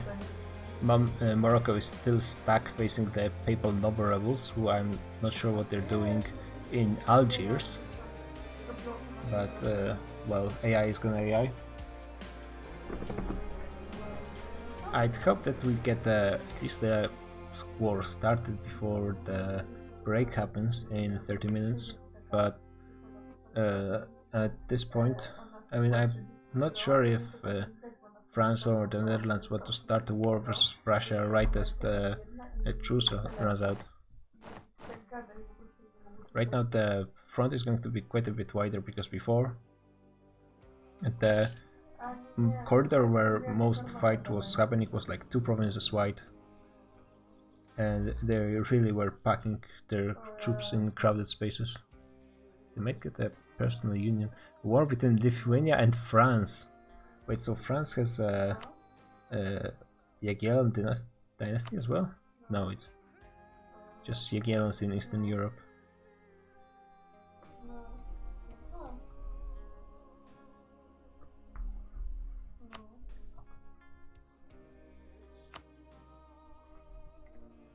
How is Prussia recovering from their last war? They did go bankrupt, clearly, and Lithuania as well. Oh, Lithuania is still bankrupt actually for 3 more years, so they will be out of bankruptcy as the truce runs out, basically. I mean, a month after. That's not terrible. I mean, if the Dutch didn't truce break yet, then they're not going anytime soon.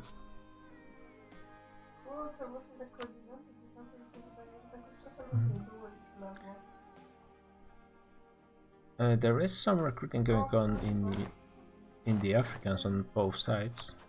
I don't think it's... Is it mercenaries?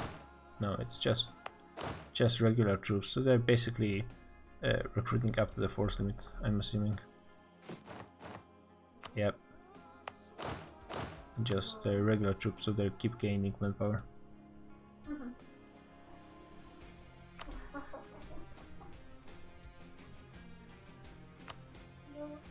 And now Kyoto is going to fall. Why are the sieges so slow for typing actually? I'm kind of surprised. I think that they would be quite a bit faster. I guess because they're just sieging 1/4 at a time. Even though, like, couldn't they just ship in more troops? Oh, Hong Kong joined... Oh, Hong Kong started their own war versus Japan. Just a humiliation war.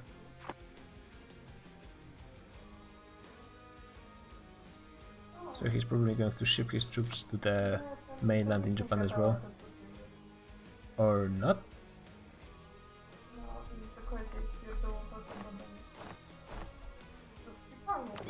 Oh yeah, here they come.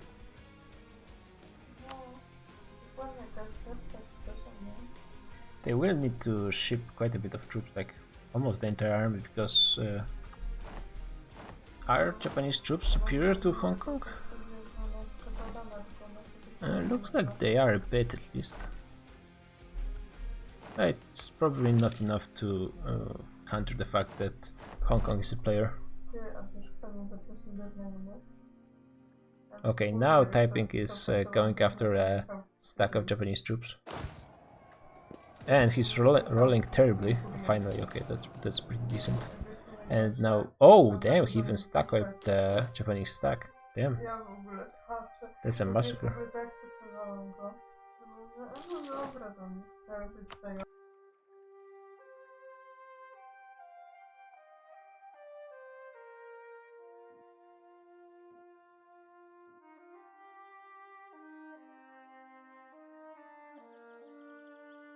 There's not that much going on elsewhere.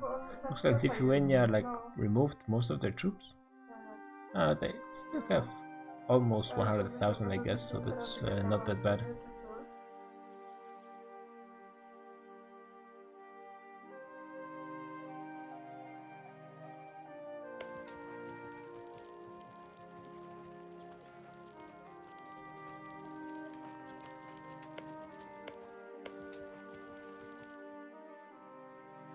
Yeah, there are so many forts in Japan. The fight is actually taking quite long, to be honest.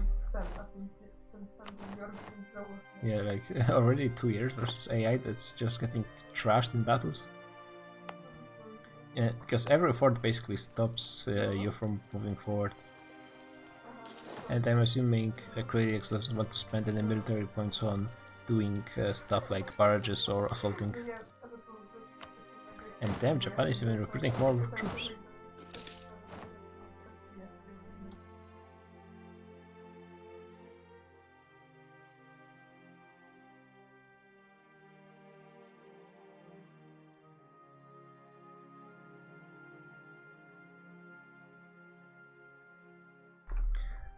Maybe I'll do a quick check of alliances in the Great World. So, Taiping still allied with Hong Kong and Malaya. Yeah, basically those three are the best buddies of Far East Asia. Nepal is allied with Punjab and Mewar, which basically all that it means is they have a 5-year truce between each other. Because only Punjab can join Nepal and Mewar. They cannot fight all three of them in the same war.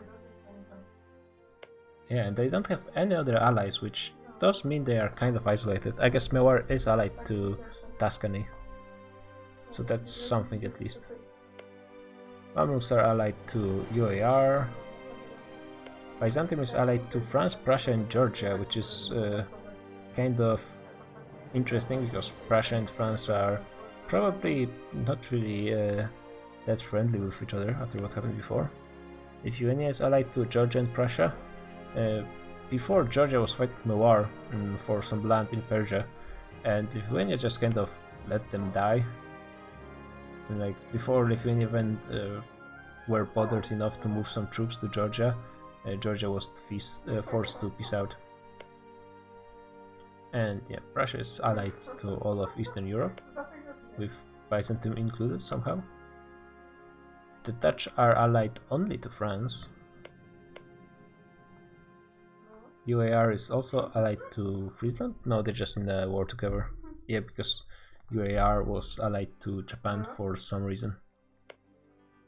All of New World is allied to each other except for Mexico, which is being a very sad person, but with a lot of claims though, so I guess that's... and even a few cores in Friesland still. I mean, it's boring because nothing is happening with them. Like, Indians are just skipping alliances just to have truce between each other. It's not really helping them that much, except Punjab at this point, but before it was Mewar that was hanging around the 6th spot. And once Punjab actually annexes all of his vassals, then he's going to move quite a bit forward.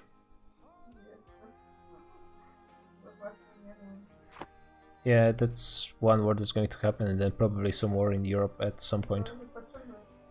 Unfortunately, the truce with Mewar is for 13 more years, so that's going to be quite a while. So at least Tuscany is safe from Byzantium.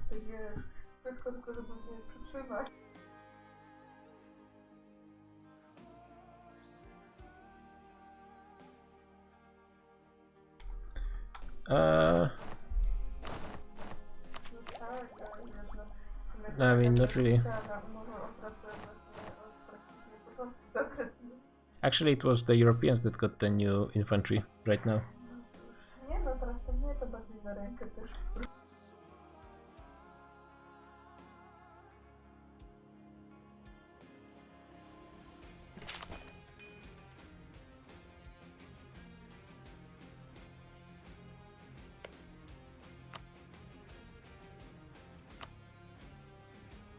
Yeah, I mean, this war is taking time. I mean, maybe Typing already has enough war score right now, and he's just waiting to gain like a few points he needs to force the peace. I mean, what they probably want is... let me switch to Typing. Wait, he didn't occupy this province? What? I mean, he probably wants it, right? Yeah, I guess he can take it anyways, but that's still a bit lazy of him to just not take the one province. Yeah, I mean, they could just force peace already for 100%. Maybe they're waiting for Hong Kong to occupy some good provinces. I mean, he's in decent spots already. And they put... what? They put forts at 0 maintenance, so Hong Kong will instantly grab the forts once the war is over.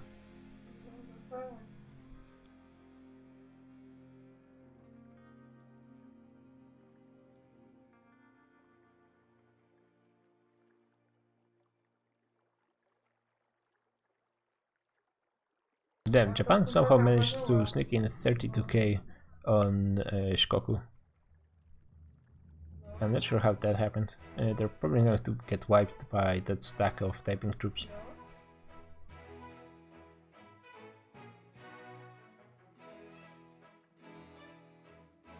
Oh, unless they get protected by a fort. And down goes the Japanese navy. They're going to survive at least like some of them, but yeah, going back to the port.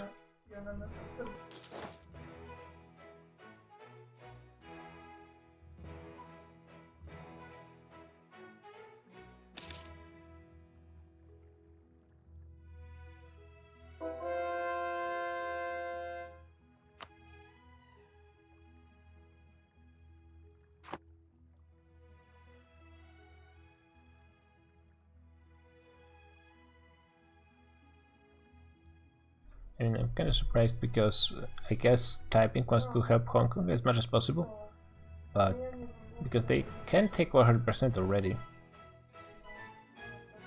I guess they want to make sure Hong Kong will have enough war score as well. But to be honest, the problem for Hong Kong is once Taiping pieces out, then Malaya is pieced out as well, so they cannot help him when it comes to the navy. Oh damn, great roll for the Japanese AI actually. What? Is Taiping actually going to lose? What? Oh god, Kradiak's losing to an AI. Getting trashed. Damn. Damn, no wonder. It's probably taking him so long because he's afraid of getting stuck with by the AI. And now Japan is on the push. Moving forward and retaking Mino. Damn, what a defeat.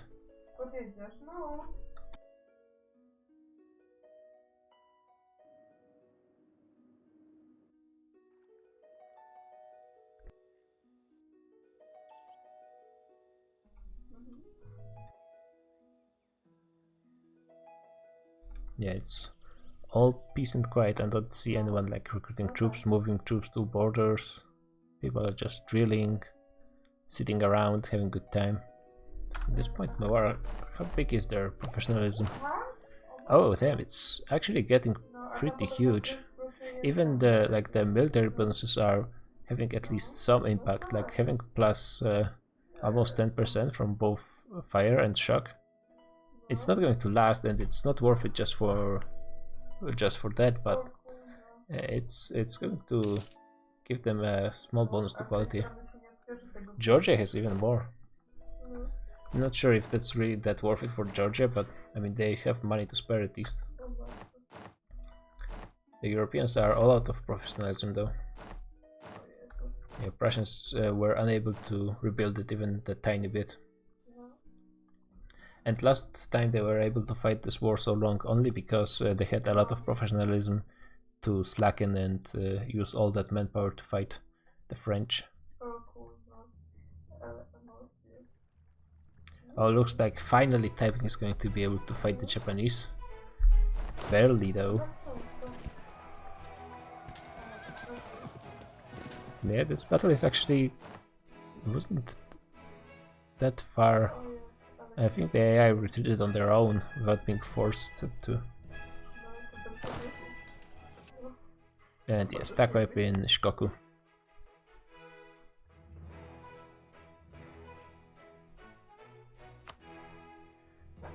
Why are they still fighting? Like, what's the point? They can take 100%. The AI is not really putting that much of a fight. I guess they want to put Hong Kong troops right now on good positions.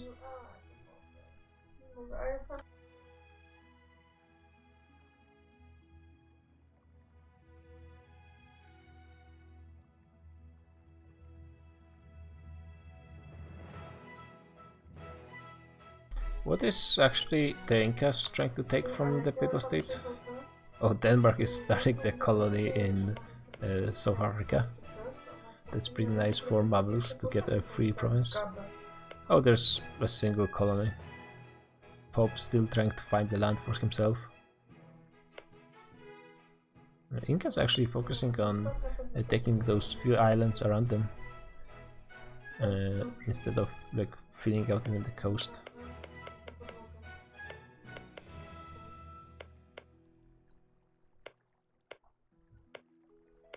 The land between Mayas and Incas is still not colonized, which means some losses from nasty attrition as well. Not to mention it would look way better if it was actually filled. Mexico is a very border gore nation. Very terrible.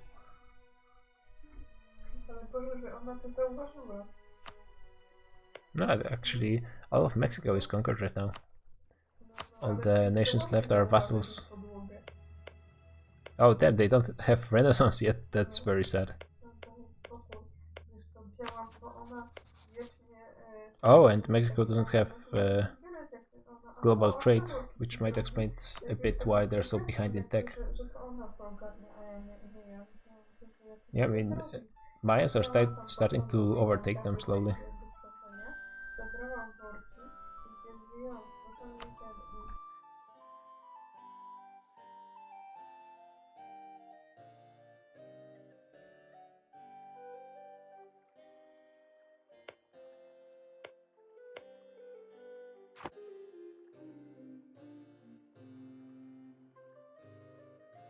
We're still waiting for a peace. I mean, why are they waiting? 1k bounty on Ireland. Yeah, Ireland is in fact Anglican. They were formed from GB, and I think they accepted Anglican when they were an AI. Oh, actually, yeah, the French war just started. Oh, because of the it's a PU war. So it's Lithuania and Prussia versus France alone, so they don't actually share a border. Now Georgia joined to help Lithuania. I mean, right now there's no front for them to fight. Okay.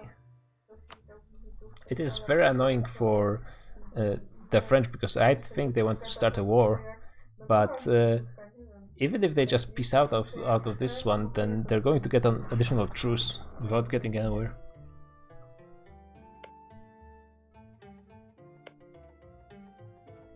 Looks like the Dutch will be trying to do something.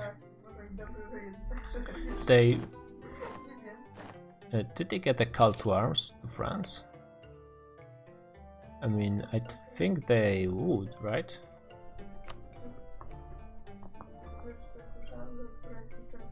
Man,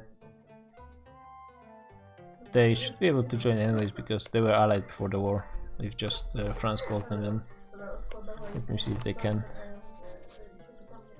Oh, they cannot because they still have truce. So it's not going to start for 6 more months.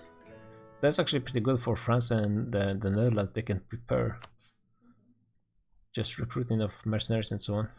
Meanwhile, Lithuania and Prussia don't look like they're really bothered by this war declaration too much. Georgia is moving their troops. I mean, they do have a few more months. Is Prussia at their force limit at least? Oh, they are recruiting a lot of troops, so they are getting ready as well, and it's all manpower troops. That's pretty good. But Lithuania, yeah, they're really not being that bothered. They are still bankrupt for a few more months, but still. I think they would want to actually move at least the few troops that they do have to the border, because Prussia alone I don't think will be able to hang on. Too bad they didn't actually get some cash to upgrade the forts, because level 6 forts would help quite a bit at this point. Like this one, level 2 is just going to collapse when the French troops touch it, or even the Dutch. The Dutch do have a cannon stack, right? Yeah, they do have 20? Yeah, 40 overall, because I think right now it's 40. Actually, combat width is 32, so having 40 cannons is a bit too much. I guess you can use the 8 for sieges, but I'm not sure if that's the number you need exactly. Okay, now Hong Kong is fighting Japan. So Japan lost a few provinces to Malaya, Taiwan, and this province went back to Taiping. So Taiping didn't actually take anything for themselves in this area.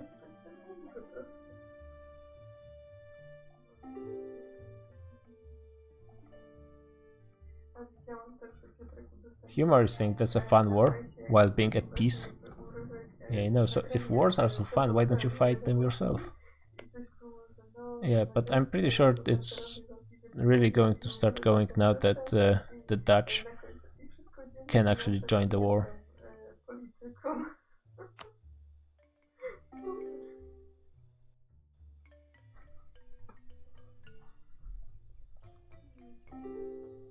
Yeah, Lithuania is...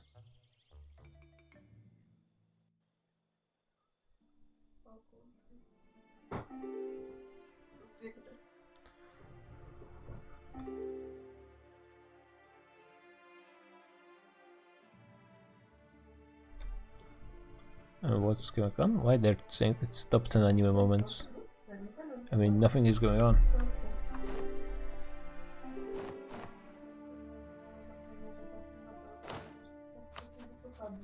Yeah, the Dutch can join any moment they want, so they're probably just waiting for the French troops.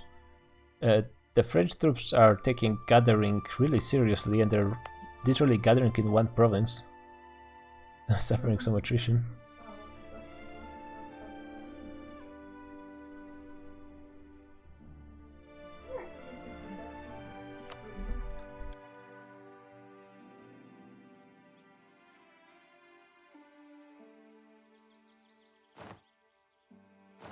I'm still wondering. The good thing is that the war goal is actually Warsaw, so that's putting Prussia in a very good position. They're going to, just by sitting and not doing anything, they're going to gain 40 war score. Last time it was the French that had the benefit of bonus war score. I mean, to be honest, if they are able to win just a few battles, they might be able to force peace and retake some cores for Prussia, which would be kinda nice. I think it's doable. This war is doable for them. I mean, the French are not going to be able to take Warsaw anytime soon. They just need to gain a positive 10 war score, and they can force the peace.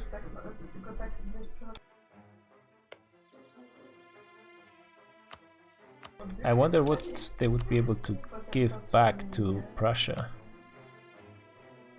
Prussia. Oh, they cannot check because the Dutch are still not in war.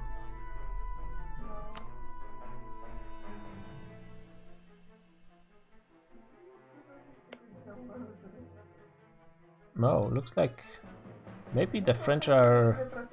Okay, now the Dutch joined. Now the real war is starting, so hopefully the Prussians are ready. Oh, what's going on? There's a Tuscany war as well? Oh, Tuscany is going for Venice again, which makes a lot of sense. Rhineland is going to help them, so that's actually going to be a bit annoying.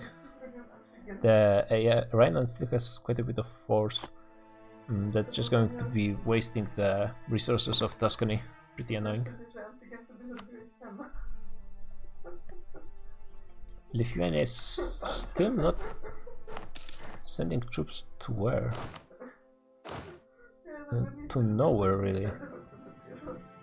That's very surprising because without Lithuania, winning battles is going to be very difficult for Prussia.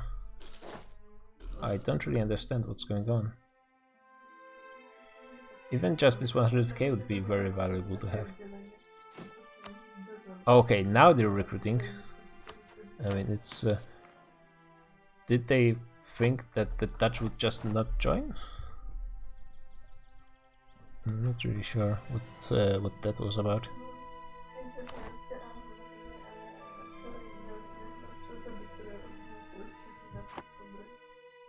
Okay, Bremen is pushed back. First victory for the Prussians. I wonder how the...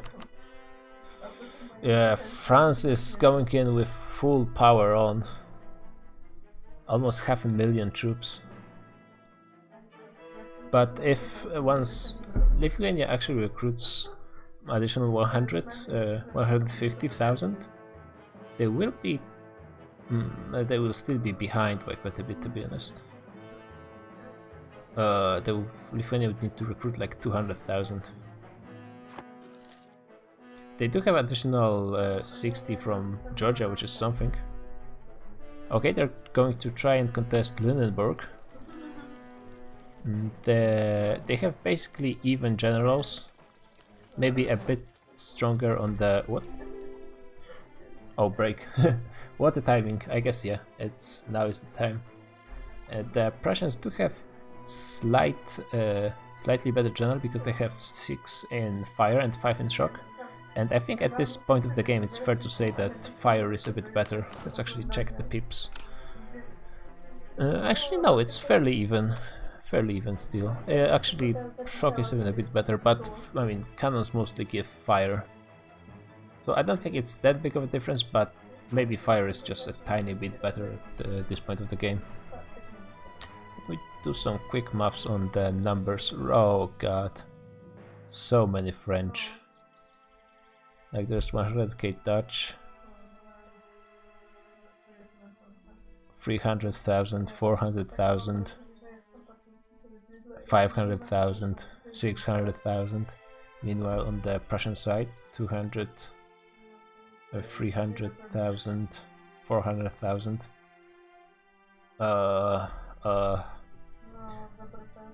I guess apparently in the last war France didn't have a working microphone, so it was fairly difficult for the Dutch and the French to organize their attacks without being able to actually communicate well. Prussia didn't militarize their government. That means they are missing out on quite a bit of discipline. Let's check their quality actually. Morale is a bit stronger for the Prussians. Discipline is fairly similar. But Prussians have 20% more infantry combat ability, which is something. I mean, how are the Dutch looking? Dutch have super high morale. And super high discipline. Yeah, it's actually the Dutch that have higher quality than the French. Surprisingly enough, even though the Dutch didn't go for free military aid groups. But I guess they're missing out on quantity, so that's not really improving quality. Yeah, the problem is the Lithuanian troops and Georgian troops are not as good as Prussians.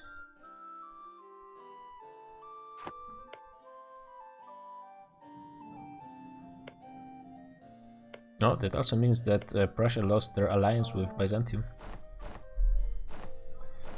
So the Prussians have a chance, but it's going to be tough. If they manage to win even just one battle, though, they might be able to push to force the war to end with a 25% war score to Prussians. Let's see, now the cores should show up here. What? Why are the cores not showing up? Oh, okay. I guess we'll be able to get like... Maybe because it's in... Yeah, they would be able to gain like one province if they force that 25% war score. Still, it would be a huge win for them because they would get additional 15 years of truce. And now Lithuania is gathering their troops, but it will take months for them to get to the front. It's going to be difficult for sure for them. Okay, so let's just keep waiting. The break is till 2015, so I'll be back in 10 minutes.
Okay, I believe we should be starting pretty soon. Hopefully someone will ask if all the player nations that are fighting in wars are actually in.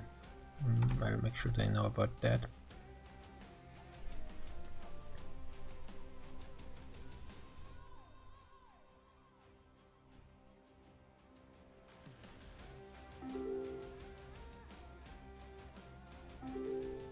Economy, right? Craig, Income. Hedge 27. Gradiax, can you make sure that like Prussia and Lithuania are in? Like ask in chat? Sure. Uh, Russia. the player is active in chat. Oh, okay. Treyarch, just look at my income.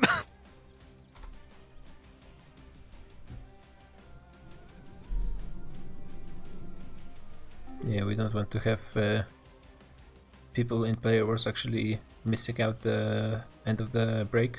That would be pretty bad. Apparently Malaya managed to increase their income by like quite a bit. Oh god. What? I'm sorry, what?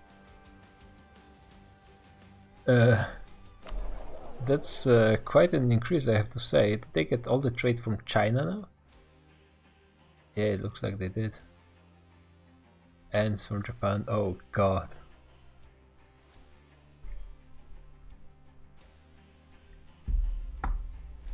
$700 ducats of income. I mean, at this point,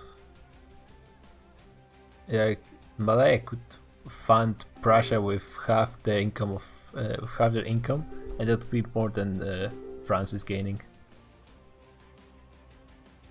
Okay, apparently something happened with Mamluks. Yeah, he dropped at some point during the break. Once he got James, we're going. Okay.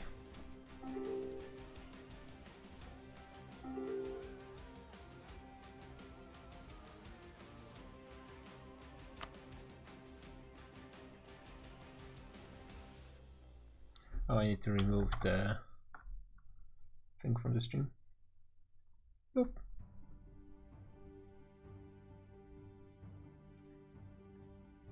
And gone.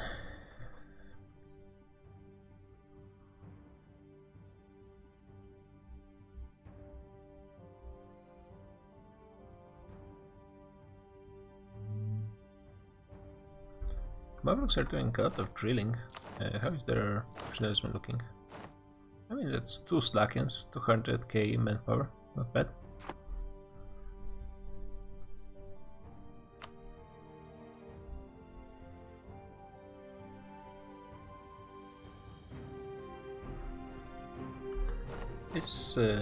How many troops is Lithuania recruiting in the end? They are recruiting 100k more. Together, Netherlands and France have almost 700k.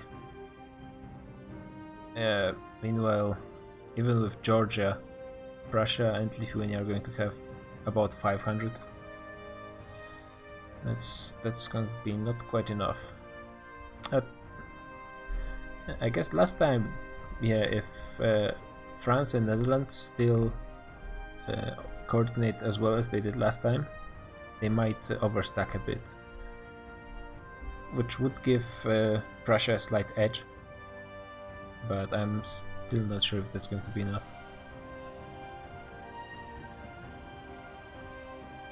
Ideally, like, Prussians get all 9s and then just force the battle to end before too many reinforcements come.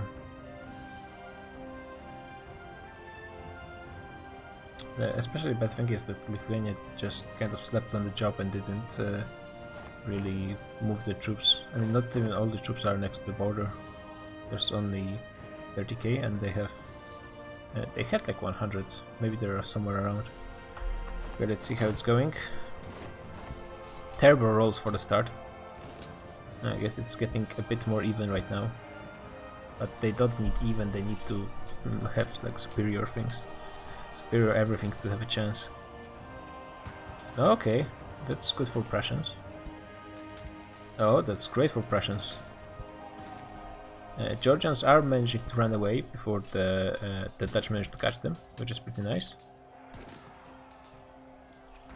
And at this point, both sides are giving heavy casualties to each other. I think overall the Prussian rolls are a bit better, so that's good for them.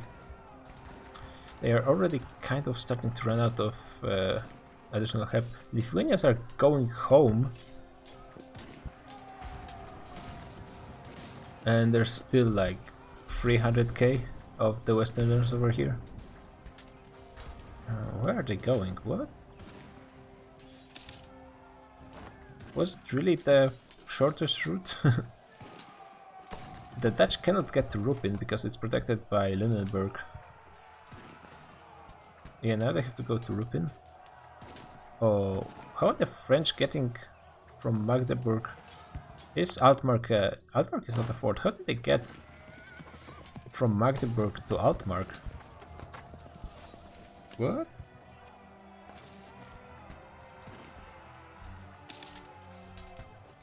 How did that happen? And yeah, that was an unfortunate loss, which means that they're not gaining the war score they need right now. It's they will need to use all of the troops. I'm still wondering, how did the French manage to step onto Magdeburg, which is a fort, and then just move into Altmark? They... Oh, I guess because they moved in from Braunschweig, and this was their enter province, and you can, I think you can move to the provinces that border your enter province. So I think that's why. I mean, the fort rules are kind of confusing. So the only safe province was Rupin, from which the Lithuanians and Georgians kind of retreated, because maybe they were afraid of the Dutch coming there. But the Dutch were being blocked by Lunenburg, I believe, at least. I don't think there's any way they could have occupied Rupin. Oh, they're going all the way and assaulting Neumark. Oh damn, that's very aggressive. And it just might pay off. And Neumark is like the strongest fort for the Russians.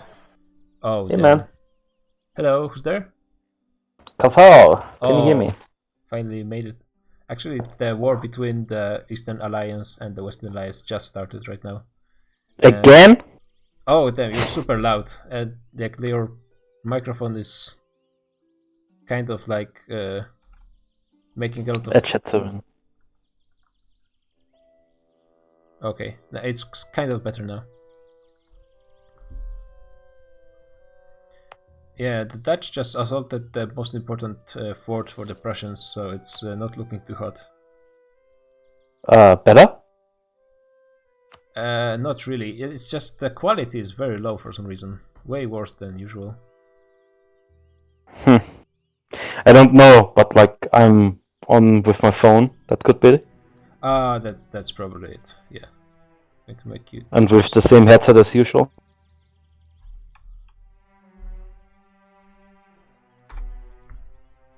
Yeah, but I don't think there's much chance for the Eastern nations. Do you know what happened last session? I watched the VOD of you. Oh, so yeah, So- it's the round 2 of the Giant War, which actually it started a little bit before the truce ran out, because Lithuania got a personal union on Prussia, and France was the other candidate. Our Europe and the personal unions. Yep.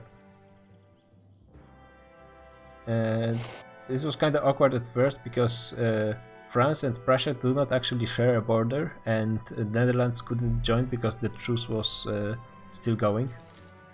And then the Prussians are just unable to protect their forts because they do not have any level 4s, or I mean, they should have level 6 at this point, but they don't have them anywhere. Oh, that's bad.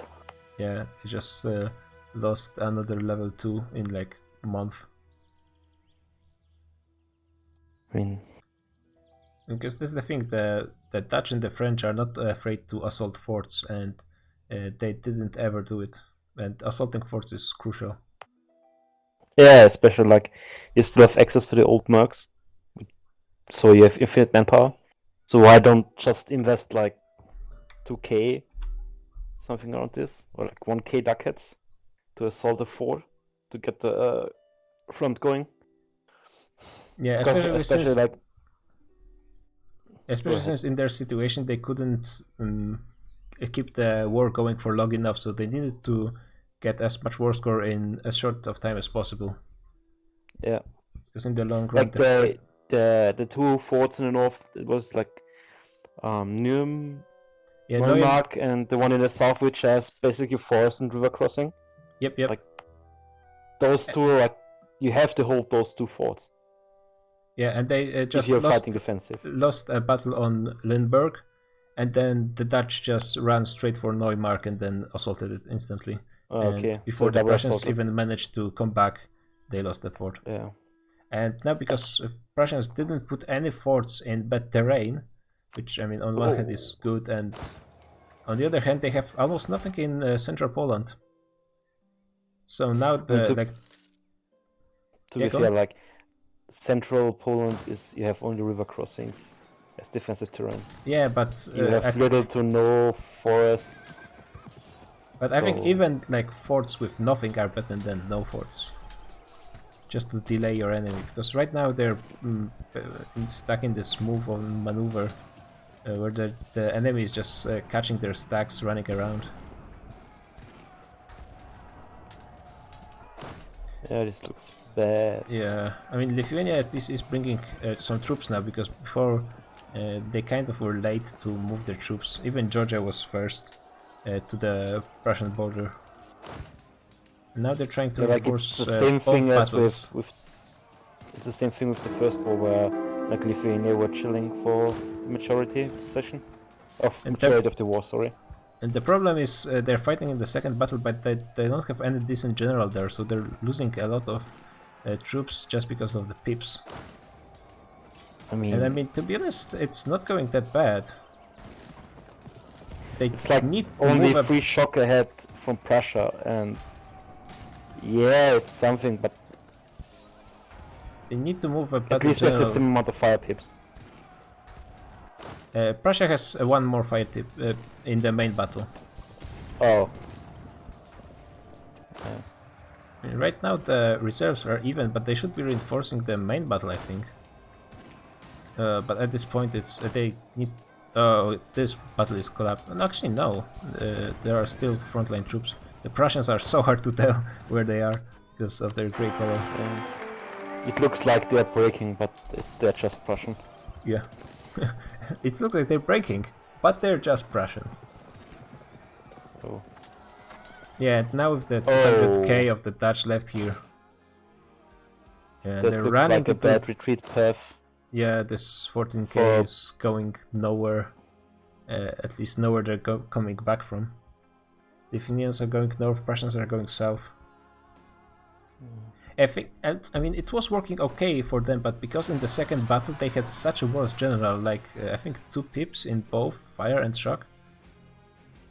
I mean, it was like 3 ahead in the shock from Yeah, the they were Western fighting. Alliance, and the same on fire. They were fighting in the woods, so I think they had the terrain advantage at least, but still.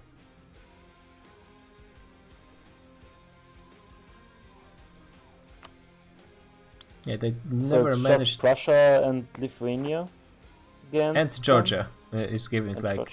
almost 100k, which is not nothing. But at this point, I think the Georgian manpower might be running out. Well, actually, they're doing okay for now, and they do have a lot of professionalism. Yeah. Also, like, if they drain the complete professionalism, they can start hire mercs. So Yeah.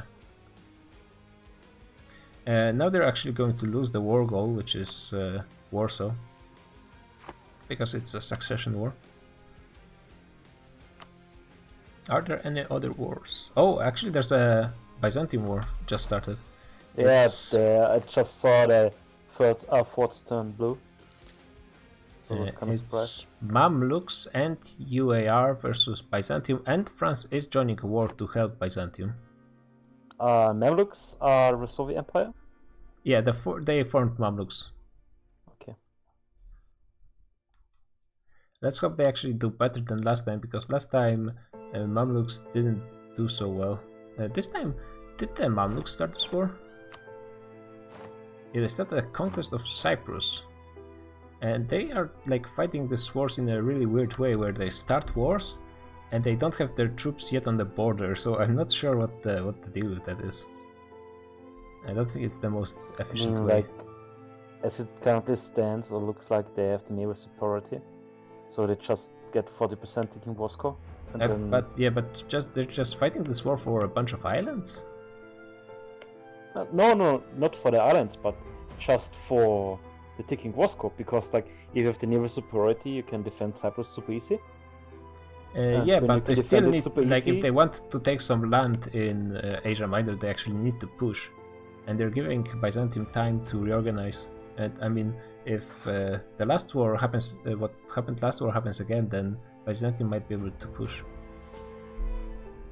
Yeah, but they never get ticking, and that's the thing. Yeah, that's true. Ticking score is very important with the mod we're playing in. Tuscany is... no, they're still in the war with Mexico, because Mexico for some reason refuses to drop Venice as an ally. I see that France reclaimed the territory in Italy. Yeah, they took... like they won a war versus Tuscany, and also took some land from Venice as well. Yeah. And there was no... Tuscany was bankrupt at that time, so there was really nothing they could do. The French juggernaut. Yep. I mean, like, the Prussians still have some stuff they could do, but pushing and retaking the land would be very difficult. I mean, they have first to stabilize, so they need to regain control of the land, and then they can think about pushing. But like, even with the defensive bonus of being able to recruit faster and reinforce faster, like, they're still losing. So Yeah. it's really hard to be able to push back at them.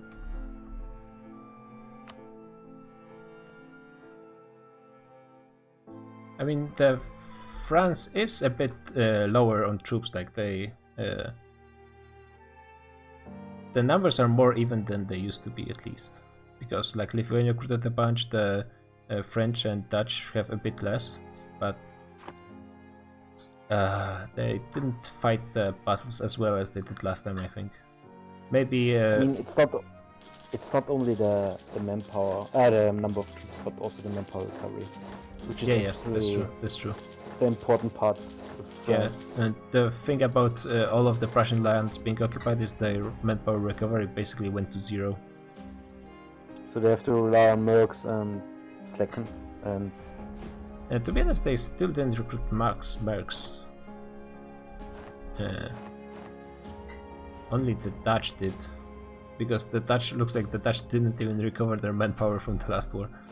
Not like they had too much to begin with. Slaying played that really well. Yeah, I mean, he has Burgundian ideas, so there are some big battles going on with Byzantium. Looks like Mamluks managed to cut off Byzantium from reinforcements. And yeah, they're just sniping infantry stacks running around.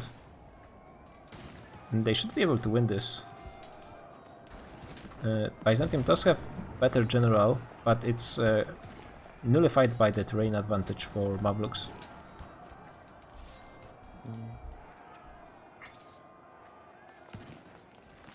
Yeah, it looks like they might be able to win this, and they might also get some nice stack wipes. They need to move to Antiochia ASAP, and yeah, I don't think they will catch them. Not those, but the next reinforcements. It's so dicey, because like, if they can breach and assault the fort, I think that the main battle are trapped there. Yeah, but with all their reinforcements, they have too low morale, I think, right now to even assault the fort. Yeah. They will win this and battle, they're also though. engaged in battle. So. Actually, if this stack UAR is still coming. Yeah, there are still more troops coming for the Africans, and they have this 100k that will be able to help after finishing all the infantry. Yeah, it is fairly close still, so they need to hurry. But you said it correctly, like if they would have put the troops in the correct Both sides place are at the collapsing, but I beginning. think Africans will. Yeah. Yep. Both.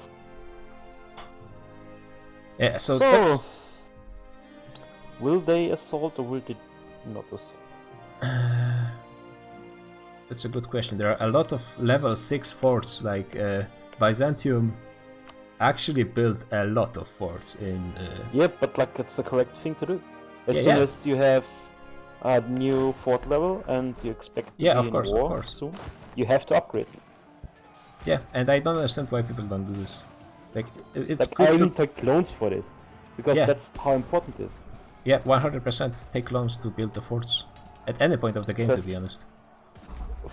For those people who don't know it, like if you have lower level fort, then which is up to date, like level 4 and up to date is level 6, you get the bonus against the fort. So, like it's very very important to have up to date forts. Right now, this battle is better for Prussians because they do have a big advantage in terrain and in general, in fire. So that's working out pretty okay for now. They still have a lot of reinforcements and looks like the French are unable to access them. So there's no infantry stack sniping. Yeah.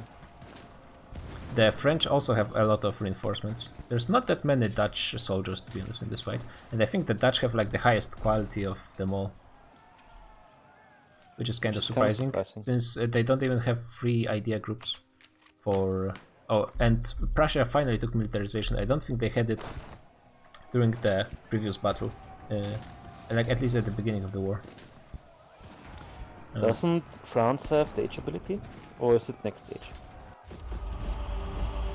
With the France, yep, they could have. Let's see. They have it, yep. That's a big bonus for them. And they managed to catch 200,000 Lithuanian troops. Oh, that's huge. There are still reinforcements coming. And if they manage to keep this battle going for long enough, they might win this one. Do they have cannons here? They do have cannons here. I mean, also the problem is like being completely sieged down, even if the enemy can't piece you out. You can't rehire your mercs. Yep. That's a big issue. It's gonna be close, but maybe, just maybe. I don't think. France is Yeah, another it's, 90k to support. I don't like- think this battle is going for too long. Yeah. Yeah, they will win this one. So that, yeah, but they're over 50% already. Yeah. It's though France will probably go for 100% at this point. Of course, there's no reason not to do. Meanwhile, the Africans didn't really do anything about with their victory.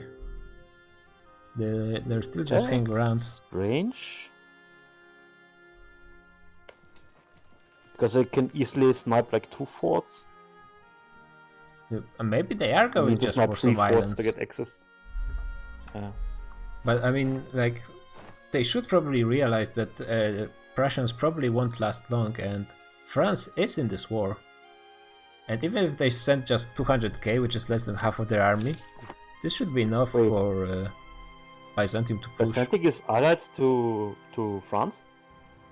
Yeah, Byzantium is allied to France, and they are in this Oh. war together. Oh, actually, no, France peaced out. They were at the start, but they peaced out. Okay. So they can wait. They do have time.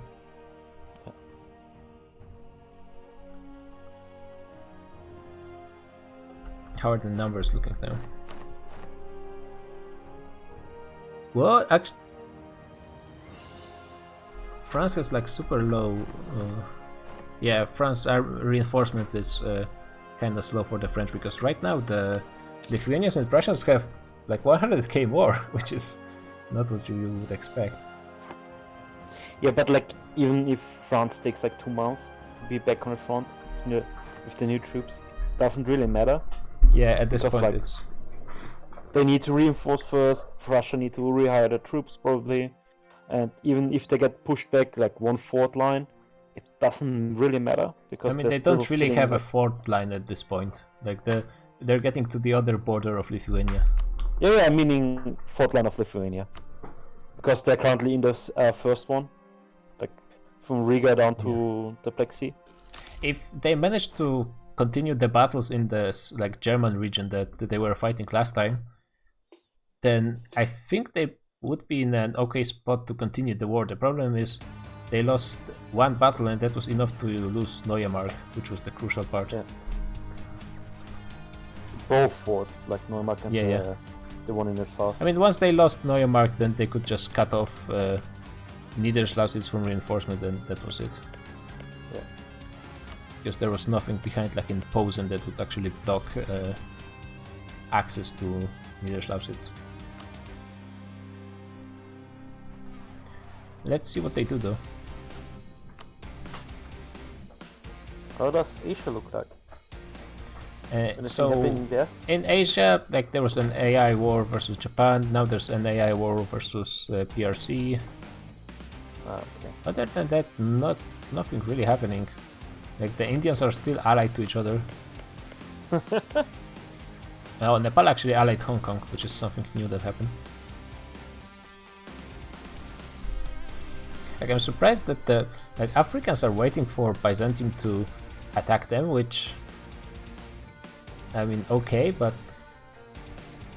shouldn't you guys want to push? If I would be in Byzantium spot right now, I would just build like 20 heavies and wait for the 2 years. Yeah. With them, and then just take over the naval, naval power and retake Cyprus, and then like say, hey, you don't have ticking anymore. Come to me, die in my mountains. Yeah, Mamluks have like 60 galleys, but that's not impossible to breach. Yeah, the Byzantium could reasonably build like 100. They are already building 5 heavies. Yeah.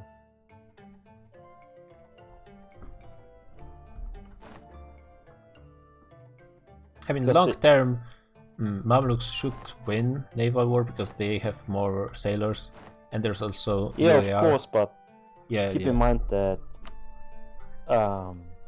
the moment they got Cyprus back, just put a 80k stack on it, and then try reinforcing a battle on an island.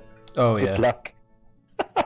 There's a small skirmish going on in the south, and this might be a bit of an overextension for the French because the entire Prussian army is here, and they have only 80k. They might not even be able to reinforce on time. Pushed into fog of war without knowing where the enemy is. Yeah, they are withdrawing immediately, and they're probably not even retreating that far back. Yeah, still in Prussia. Yeah, behind the fort. Yeah, but that's the problem. Just to get to the starting point, the Prussians and Lithuania have to push through entire Prussia. So that's a lot. I mean, to be fair, because of there's not many forts, Prussians could just move to Neumark. There's like nothing blocking them from getting there. Getting back Neumark doesn't mean it if you don't get back the one in the south too. Yeah. Like right beneath. And this one they cannot access. Yeah. I mean, they can access if they get Neumark, but like getting 2 sieges in a row with assaults, like yes, it's possible, but not when they're like 400k of France madmen nearby. Yeah, I think the French numbers should have recovered quite a bit by now. Yep. To be fair, Prussia also recruited a fair bit of troops, but I mean, at this point, they won't be fighting for that long. Like, they have only money for a few more years. What idea group does Prussia have? Standard. They didn't finish offensive though, and France did. That's big deal. Yeah, that's why France has 136 discipline, and Prussia, even with their militarization, have less than 30. And yeah, France is going for a few battles because the forts are not really protecting the access.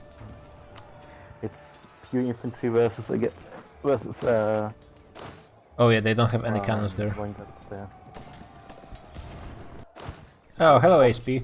you didn't miss much because the war started 4 years ago, and as you can see, it's not going great for the Easterners. They should win the battle in the south. They should give some more infantry there, just a bit. Okay, it's something. But the entire Dutch army is still in the north, not sieging a fort in the meantime.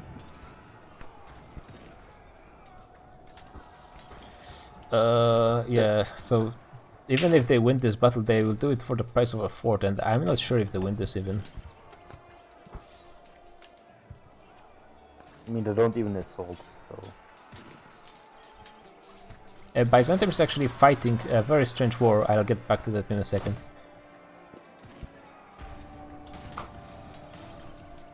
I mean, Lithuania is trying to start a second battle versus the Dutch, going in too late with a worse general.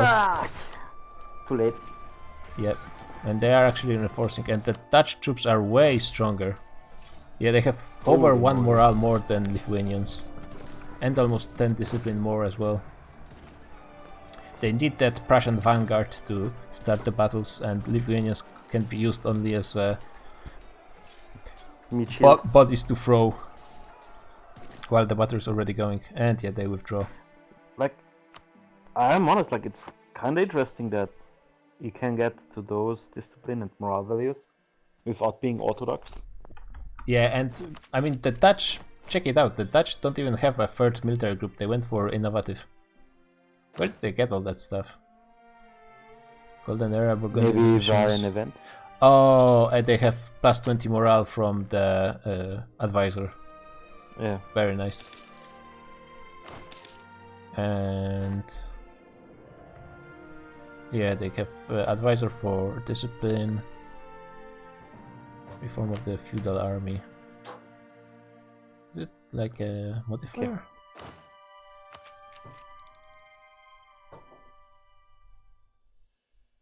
I mean, quality eco, it's 10%, 5% from the ideas, 15. Yeah, but there's the 5%. modifier to discipline called reform of the feudal army. Isn't it? Like, shouldn't it be here? Oh, that's isn't it Oh, it's the Burgundy Burgundian edition. idea, yeah, Burgundian Yeah. idea. That's true. So what Byzantium is doing? So Byzantium got invaded by Mamluks and UAR, but as you can see, the Africans are not really getting anywhere. The war goal is Cyprus, so like the Egyptian navy is dominating the seas, so they are occupying the islands, but it's Byzantium that's pushing on land, so that's really weird. Oh. And I'm Like, not sure if the peasant Africans... rebels teleport to Cyprus and unsiege it, it would be a huge pain in the ass. It's not a Cyprus Syrian core. No, It no, would no, have- like Byzantic has peasant rebels on Crete, I think. And Oh, Rhodes. that's Greek So if it peasants. teleports to Cyprus, I mean, they and can also recover to- it from rebels. That's not a big problem. yeah, sure, but like again, you have to naval invade a standing army.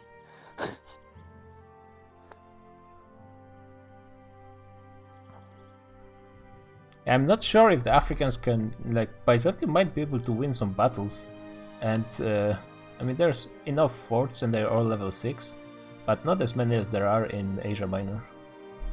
Yeah, especially only 2 free defensive forts, or 2 which matter. Because Highlands, there's yeah, no- that's drylands. This one doesn't really matter, that's coastal desert. Yeah, there's no great terrain for defensive, and no But rivers as there's well. like Jerusalem, which is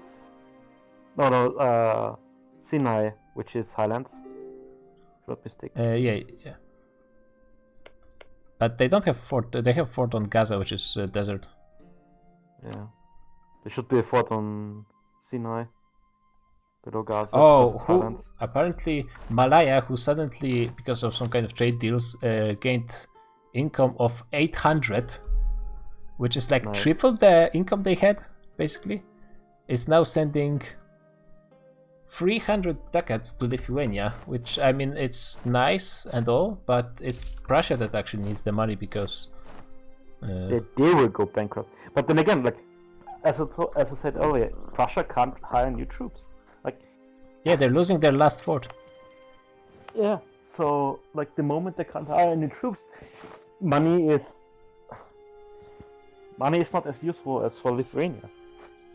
Yeah, I mean, Malaya could move Prussia out of the deficit with their income, which is very impressive. But yeah, I don't think Lithuania should be the target for subsidies. It's still it's nice because the Prussians cannot win without Lithuanian bodies, but what's going on? There's some really strange. Genoa and Nova Holland for some reason are constantly switching spots in the war screen. That's really weird. And yeah, at any point the French want to end this war, then just can. And there's not much the Prussians can do. They're trying to go for an offensive here. I mean, they have -84 at this point, and they have the ticking war score as well. Oh, I think did they just stack wipe someone? Or maybe not. They have some forced march. Meanwhile, there are 2 giant battles, and the Africans again managed to cut off Byzantine reinforcements. So, I mean, they are fighting very well the defensive battles, but they should be going on the offensive.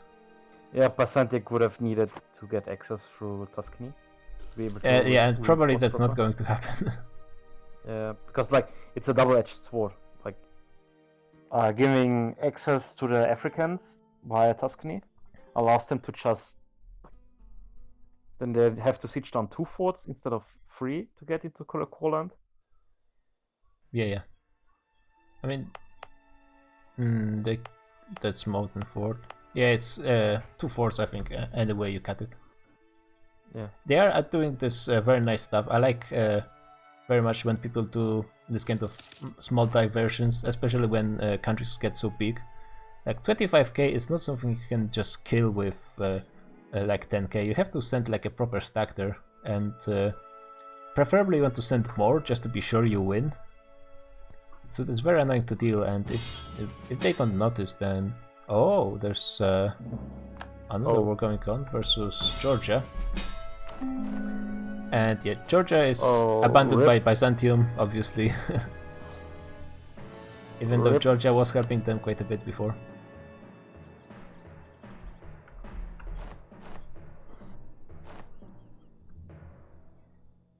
I mean, yeah, they have 100k in the France war, but this is kind of bad for the Lithuanians and Prussians because Georgian troops were helping, and I mean, it was only 70k, I think. But I mean, 70k is almost 100k, so it's something. Like 70k is 2 full front lines. Yeah. A little bit more than. There's another battle going in the north. Prussians still have the best general in this war. Did they actually give any subsidies to Prussia? Still not. Still nothing. Prussia doesn't have an income right now. They are continuing to fight though. I mean, at this point, like, the French need to move 200k from down south. Oh, they didn't even manage to reinforce in time. That was kind of bad. No. They might get some stack wipes now, which is very bad for Prussia. Mamluks are pushing. Kind of. What? Oh, the Greek peasants are going to mainland, I think. With the rest. Oof. Where is that exactly? Yeah, they're going to Albania. Oh no.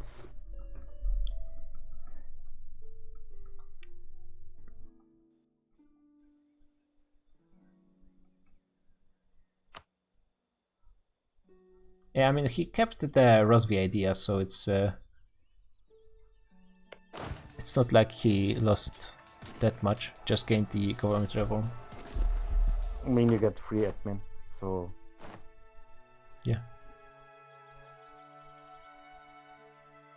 Yeah, the French are always catching at least some infantry stacks, and it always hurts. And right now, I don't think the Prussians even have a. I mean, they do have a artillery, but it's nowhere close to the battle. And of course, the Prussian cannons is what you want. Yeah, right now the Prussians and Lithuanians don't have. They are fighting basically in open field, so they're getting caught constantly. I mean, the battle is not that bad because like they're fighting with -2, but it Yeah, but the problem is doesn't matter. they cannot even move in the troops to help because they're getting Yeah. caught constantly. Oh, the Byzantines are trying to contest the siege. And this time it's Byzantium that's going to catch the reinforcements of Africans. They're going to catch over 200k. Damn. That hurts. Yeah. And even like, I don't think they realize the problem that they might even win this battle, but it doesn't matter if it lasts long enough that they don't manage to reinforce the siege. And they just now the reinforcements are kind of running around without doing anything. They might still have enough. They're fighting with -2, which is very bad, especially since they have a worse leader. They still have 60k, so they might just hang long enough in the siege that they reinforce from the Aleppo.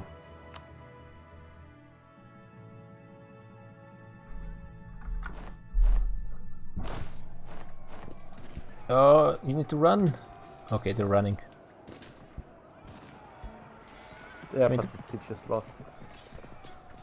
I think. Should be. The cannons were in the front line for a second, I think. Uh, They still have a lot of reinforcements, and they just moved everyone in at once. They might still lose. barely. Like 2 more days and they would have broken. Oh, the Byzantine are breaking. Yeah. Damn, that was very close. But they won in the end. I think, I mean, at this point, it might have been better to lose the siege battle and then just start a new one immediately on Antioch. I mean, like, there was the option like to assault a fort, like, which is, yeah, that one, Yeah. and cut them off from retreating because of some of control, if not mistaken. I'm not sure how that would work. Maybe would I mean, they it depends where the flag is. the entrance, yeah. When there are multiple forts, it's always gets very confusing where the zone of controls actually are. I mean, it's be like Mamluks, the government buttons you can press are quite insane, and like the +2 static admin, it's still super nice.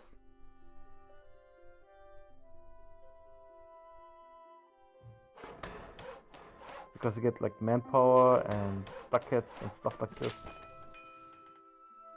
depending on like how your cultural setup looks like.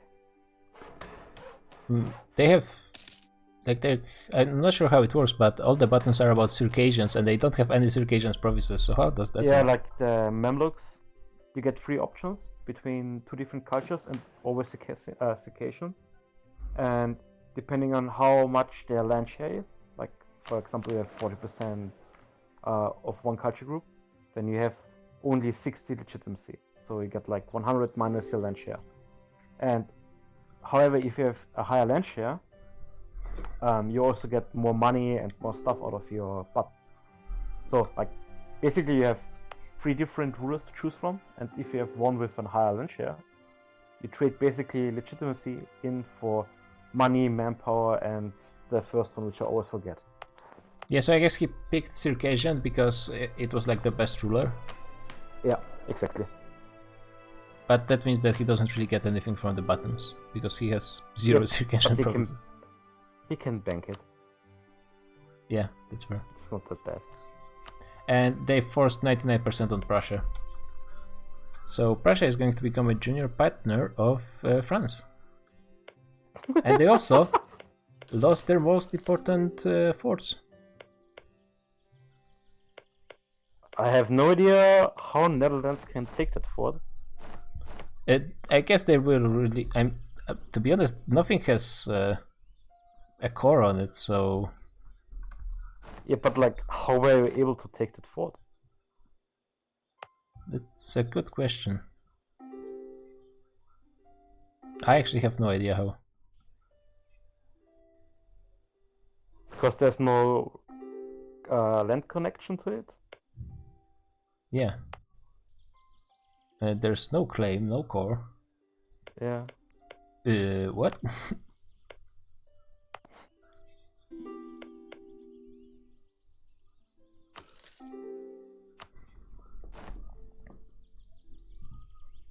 And now, yeah, Prussia has about 25 years to declare independence. Otherwise, they actually become an AI junior partner of France.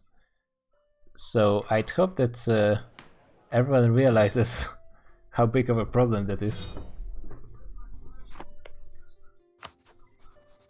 I mean, as Prussia, you probably have to bankrupt immediately. And then Yeah, I mean, to be pray that it works out somehow. yeah, I From mean, a coalition. to be fair, Prussia is safe, at least.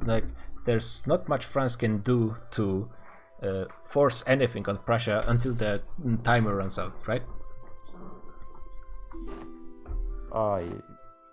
Yeah. So in that way, at least Prussia is safe for the time being. And to be fair, taking just those forts is kind of dumb, because if Prussia puts something in between, then they can just assault them and take them back. So I'm not sure if just taking those 2 forts is the best way to do it.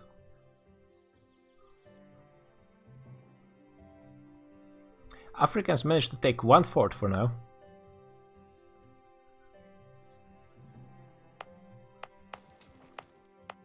Yeah, I mean, they are not really fighting on mountains. They're mostly fighting on highlands, so that's okay. Even though there are rivers as well everywhere.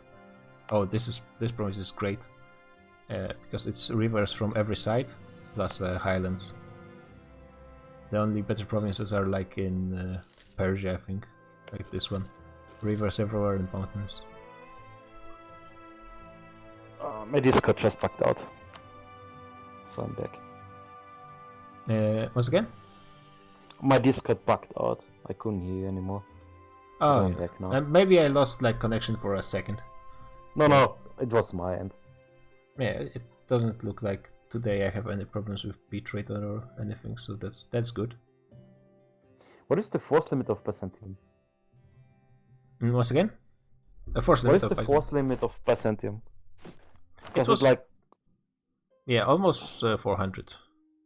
He took all the loans, which, I mean, it's pretty early. Yeah. The Africans are just starting, but it's always better to do it to... He didn't know if they weren't going to just start assaulting, at which point they might have started taking even more forts. the problem is rather that the 25k of UAR, whatever they called, troops Yeah, in UAR. central Hungary. Because Yeah. they're sitting on a gold mine and stuff like that. Oh yeah, so- that's true. Yeah. So actually, taking those loans was a good move. With the, Yeah. I'm surprised he's not doing anything to try. I mean, maybe he just wants to push. Okay, he's starting another battle with just 1 infantry combat with. That's a mistake. Yeah. At this point, usually people go with 2 infantry combat whips and cannon stack. And actually, Mamluks managed to overtake him in morale and are almost there with discipline. So the quality difference is not there anymore. And the general is equal as well, more or less. So I think Africans should have this. Here, Byzantium is going for some reinforcement snipes, but UAR is withdrawing to Aleppo, which is protected. Yeah. Oh, and they have access through Tuscany. Yeah. Byzantium is also smartly keeping a 1k stack in Tuscany, which means that they cannot lose the access now. Yeah. Let's see, how many Africans are If- there in the south? Yeah, there's If still a lot. Byzantium, yeah, if Byzantium is greedy, they can just barrage and assault the fort on the coast. And just snipe it under the ice from them. But no, it's too late. Yeah, both sides are trying to snipe something, but their cannon stacks are just watching there. Yeah. It's going to be a very grueling fight for the Africans, but I think they should be able to push forward Oh, eventually. Byzantium just lost like 0.3 morale. Oh, damn, yeah, that's true. Something must have run out just now. Or prestige. They lost. No, they didn't lose an advisor. I think we. Oh, Mayan player disconnected. There's still 100k Byzantine troops, and there's like 50k more Africans left, but the difference isn't. It's Yeah, not in the the back. problem is like Byzantium is fighting alone against two huge player nations, and the question is like, yeah. they Yeah, need now to he's recruiting reinforce marks faster. just to reinforce anything. And yeah, there are only cannon stacks, and they're not moving them in, which I mean, it's not a bad idea to keep them out of the battle. I mean, it's just like morale ticks, Yeah, both of them. I'm Then stuck again, on like 28. Byzantium is breaking the rank. Okay, we lost Kradiax. I think I might be out of sync as well. Luckily, it apparently doesn't matter if Observer is out of sync. I do not drop, so that's good. But I think, yeah, something just happened because we were stuck on 28 for a while. Like, Byzantium should have hired like the 60k mercs they just hired 2 months ago, 3 months ago. Yeah, I mean, Because at this you point already they lost- should... They should be at max mercs, to be honest. Yeah, because they already lost 2 battles because they had like 1 or maybe 2 infantry lines to few. Oh, that's actually kind of bad. Val is out of sync as well. We might have to even rehost. We'll see. Oh, that hurt. Yeah, the cannons are on the front line, but it's enough. The cannons on the front line. Cannons against cannons. Yeah. That was just good enough. And now the cannon stack of... Yeah, and that goes poof. Damn, that was very close, but still. Shows you that in a pinch, even cannons can work on the front line. And double damage. Yeah. Then actually Byzantium has super low war score. Just from the battles they have minus 15. Yeah, but also like the 34% of Yeah, Separate? yeah. So like, as I said, like, Mamluks totally did the correct call by picking the correct war goal. Yeah, that was definitely a And- good target. I think we will have to rehost from what it looks like. Yeah, it's rehost time. Something went really bad for everyone. Yeah, but I think the Byzantium is having the same problem that Prussia and Lithuania used to have. That they are just fighting on borrowed time. I mean, Mamluks are making 200 positive income. UAR is making 100 positive income. So they're not really breaking a sweat fighting this war. And Byzantium is Yeah, giving like- it all. Byzantium is like economically in a bad place because like that land is trade-wise pretty bad. It has no allies, also a big issue, and I don't think he has a lot of land he already left and properly built. So like, even though the land is higher value than the East Coast or Central Africa, because like I mean, savanna versus grassland and farmland. But like, he doesn't have the resources to dev it and to get strong. yeah, Mamluks have less manpower and force limit, I think, than Byzantium, but they have higher income than France, I think. So that's they can fund the wars as long as they want. Yeah. If they can get the war to the standstill, then that means they're winning in the long run. Even though their army for their size is kinda weak. Yeah, like as a currently stands, like I think there's I think the African should ally Lithuania and try to free Prussia, because like if Prussia dies, then Byzantium and Lithuania is next on chopping block. Yep. Because like I mean, Byzantium is allied to France, I think. Even Yeah, though but the issue is like, yes, they're allied, but what prevents France from just taking him? Or Navarre?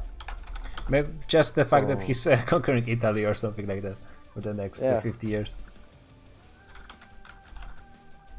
Like the point is like France and Netherlands in this matter is in such a dominating position in that part of the world.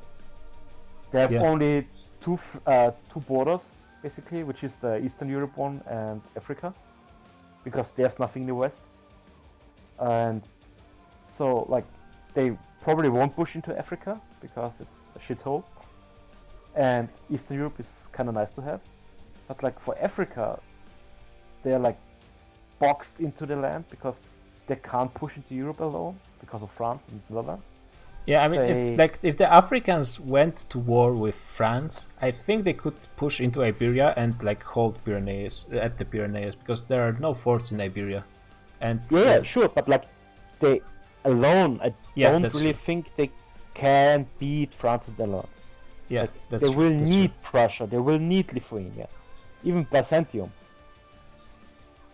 And if they win, it's awesome because then everybody gets something out of it, because it's like Prussia's been free, gets regain land, and then you can juggle wars against France and try to frame or from that dominating position. But on the other hand, like they can simply eat Byzantium and then look into India for the trade company money, because they don't have to fear Western Europe because they don't Yeah. have any interest there.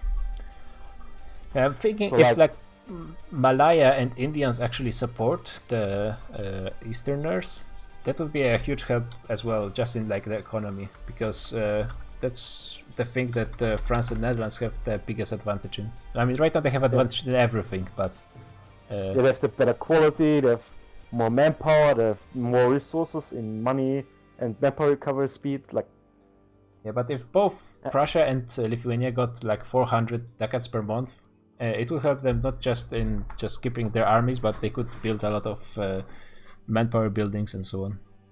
yeah, like along the possibility of going like 2 or 3 times over your force limit without losing that much money, like you will still lose like 400 ducats.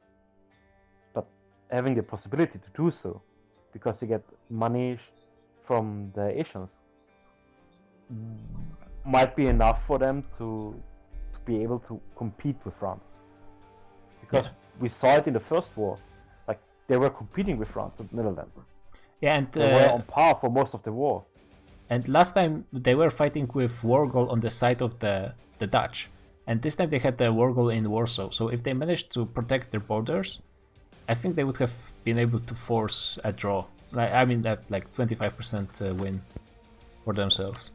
But they couldn't. Do you know what happens when France has troops in Prussia? When Prussia declares their independence? That's a good question. Will they Do they become... Black flag? Because if they get black flag, then they have a real possibility of just bomb rush Neumarkt and other fort. which Yeah, I have- think that it should definitely be tested, to be honest. Because if the troops just stay there and start occupying, that's very bad for Prussians. Yeah. And because that means that France actually can protect Neumark and Niederschlausitz. Otherwise, like taking those forts doesn't mean anything, because there's like a second Otherwise- line. It gets to the weird like possibility that like each combat stack is stacked on each other, and then you have like one of like a second cannon stack in the backend of each other, and then you declare independence, and then you have like one cannon stick each from each player sniping their reinforcements and just praying to God to win the main battle, which could be quite fun, but like totally stupid. Yeah. Why is it not showing? Oh, okay, there are the occupations of Byzantine lands. The naval invasion is huge. Like that matters so much. Yeah, I'm surprised And this Byzantium is not Byzantium doing moved? anything since they really could have recruited at least a few more troops. So that should be like the first priority, to just go like recruit the 30k, even just infantry, and just stack wipe this UAR army and reoccupy. I think it's 40k from UAR with 15 cannons. So like They have only infantry 5k is not cannons, enough. I think. 20k infantry and Okay. 5k cannons. So yeah, like 40k infantry, and then pull them down to the south. But like at this point, it's too late. Like there's also a question: like, did he realize that he got occupied? That's Because- that's true. That's another thing. He might not have even. I mean, since he took the loans, I think he realized, because. I think he took the loans before the real naval breach started. Like, yes, when they occupied Trent, I think it's, and then pushed into Austria. At that point, he already had max loans, even before the first fort fell. So, like, I think he thought that they will push earlier, because Yeah, when the yeah. war got declared. Like, I was thinking, as did you, that the Africans will push, take 2 to 3 forts, and then just defend them while they get ticking. But it didn't pan out like this. And if at that point, like when you think, oh shit, they were pushing into me, taking max loans in that moment is totally normal, because you're expecting it to happen. Yeah, but to But be it fair, didn't. he did fight the previous war with Africans, and it went exactly the same way at the start. I think Yeah. they pushed a bit, but they were just instantly whooped back. But they didn't start the war at the border as well. They had to like walk all the way from Egypt, which gives Byzantium like a month or two, which is very crucial. Like that's enough time to recruit mercs, basically. Yeah. Who are we missing right now? Oh, UAR. He joined and dropped, which means we have to wait for him. How does the new world look like? We don't have Friesland today, so like not much. Incas are growing, Ireland is growing, Mayas are growing a bit. Mexico is still alive. Mexico is alive somehow. He found like 3 gold mines in his colonies. So like if he had that mana to actually dev them, he would be kinda rich. I mean, Friesland is making over 100 ducats, so that would be still difficult to catch up. But the problem is he's like almost as bad in tech as Maya is. Hey guys, Yeah, it's like, Oh, hey Purple, Oh. you actually made it. hey, purple. what have I missed? Well, what did you see last time? Oh, that's been like 2 or 3 sessions ago. So- Yeah, so there has been 2 wars between France and Netherlands and Prussia with Lithuania. Right now the Eastern Alliance lost the second one, so Prussia for now is under personal union with France. So that's a thing. Yikes. Who is And- Byzantium losing to? Yeah, Byzantium is Africans. starting to kind of struggle against the Africans. Huh. The Oh, yeah. Africans made a great decision to put Crete as a war goal. It's Cyprus, I think, actually. Isn't it Cyprus? Cyprus. No, Crete. Oh, Cyprus, sorry. Yeah, Cyprus.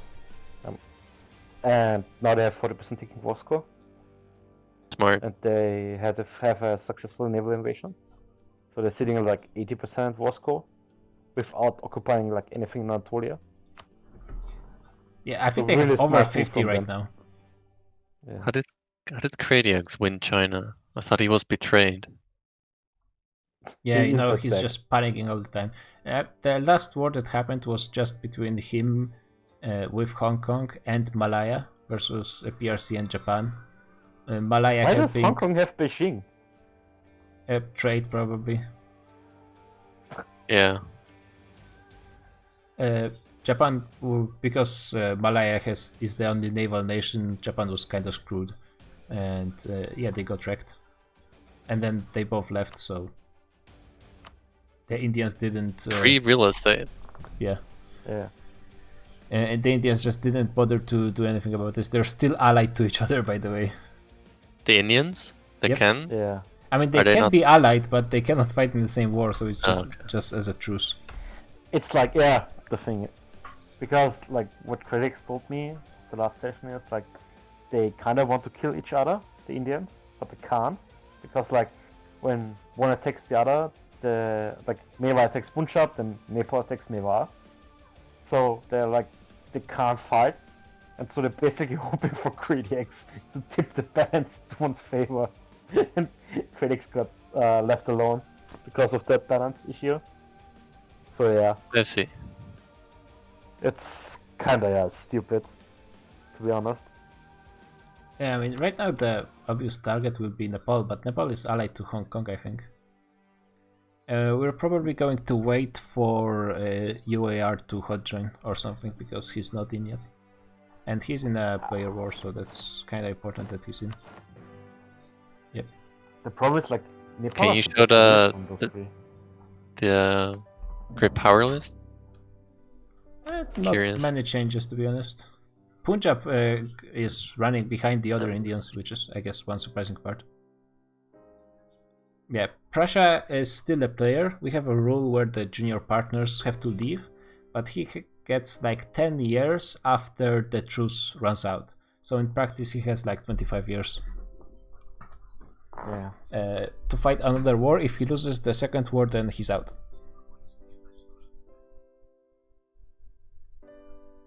I'm sometimes just surprised that Greenland is still alive. Yeah, I Well, mean, it's it's like- AI, but Bremen is the Netherlands vassal. I'm surprised Byzantium is not didn't go for to war versus them. And why is Austria and especially gold mines still not taken by anybody? Gold mine belongs to Tuscany No. in It's Tyrol. not Tyrol. Austria has Tyrol. Yeah, but Austria is a vassal of Tuscany. Yeah, why is it a vessel and not the gold mine? I'm not sure. Just seize that fucking province, sorry. I mean, Makes- it all depends on how much helped Prussian and Lithuanians get from the rest of the world. Yeah, Lithuania is still getting a lot of money, and he will be building a lot of buildings with that money. Yeah. Wow, It's who's like giving him- him all those subsidies? Oh yeah, because Malaya. Malaya started this session with like 300 income. Now he's getting close to 900. Like tripled his income. Jeez. Yeah, Yeah, I think 145 trade efficiency. So he is like 250 trade value in the province. yeah, Uh, it's 300. making a lot of money. I mean, like the absolutely retarded and pro move would be to move your capital to Australia and then trade company everything. I mean, he still could. He doesn't have a colonial nation there. I mean, it's like destating everything, so Oh yeah. that's not gonna happen.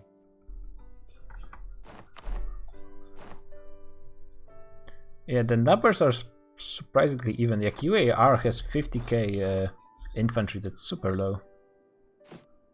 Yeah, they're at like half their force limit, and they still could recruit a lot of mercenaries. I They're would really just not overextending themselves in this war. I would be. I see that siege from the rebels on the fort from Byzantium. As a UAI, I would just hire like 30 merc. Yeah, right now Merc cannon, UAR can and recruit a just lot of snipe the units. siege. Yeah.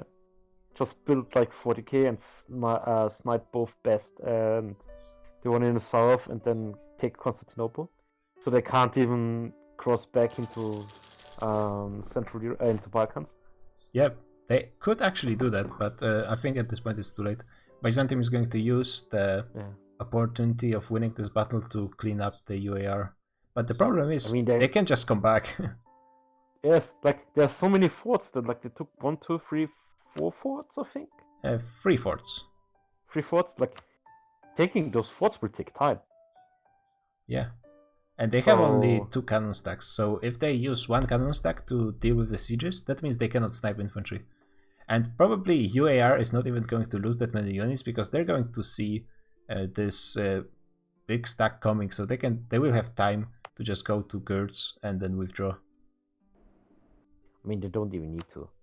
Like, France and Byzantium re-allied. I guess they were allied all the time. Just keep them in the north and annoy the heck out of him.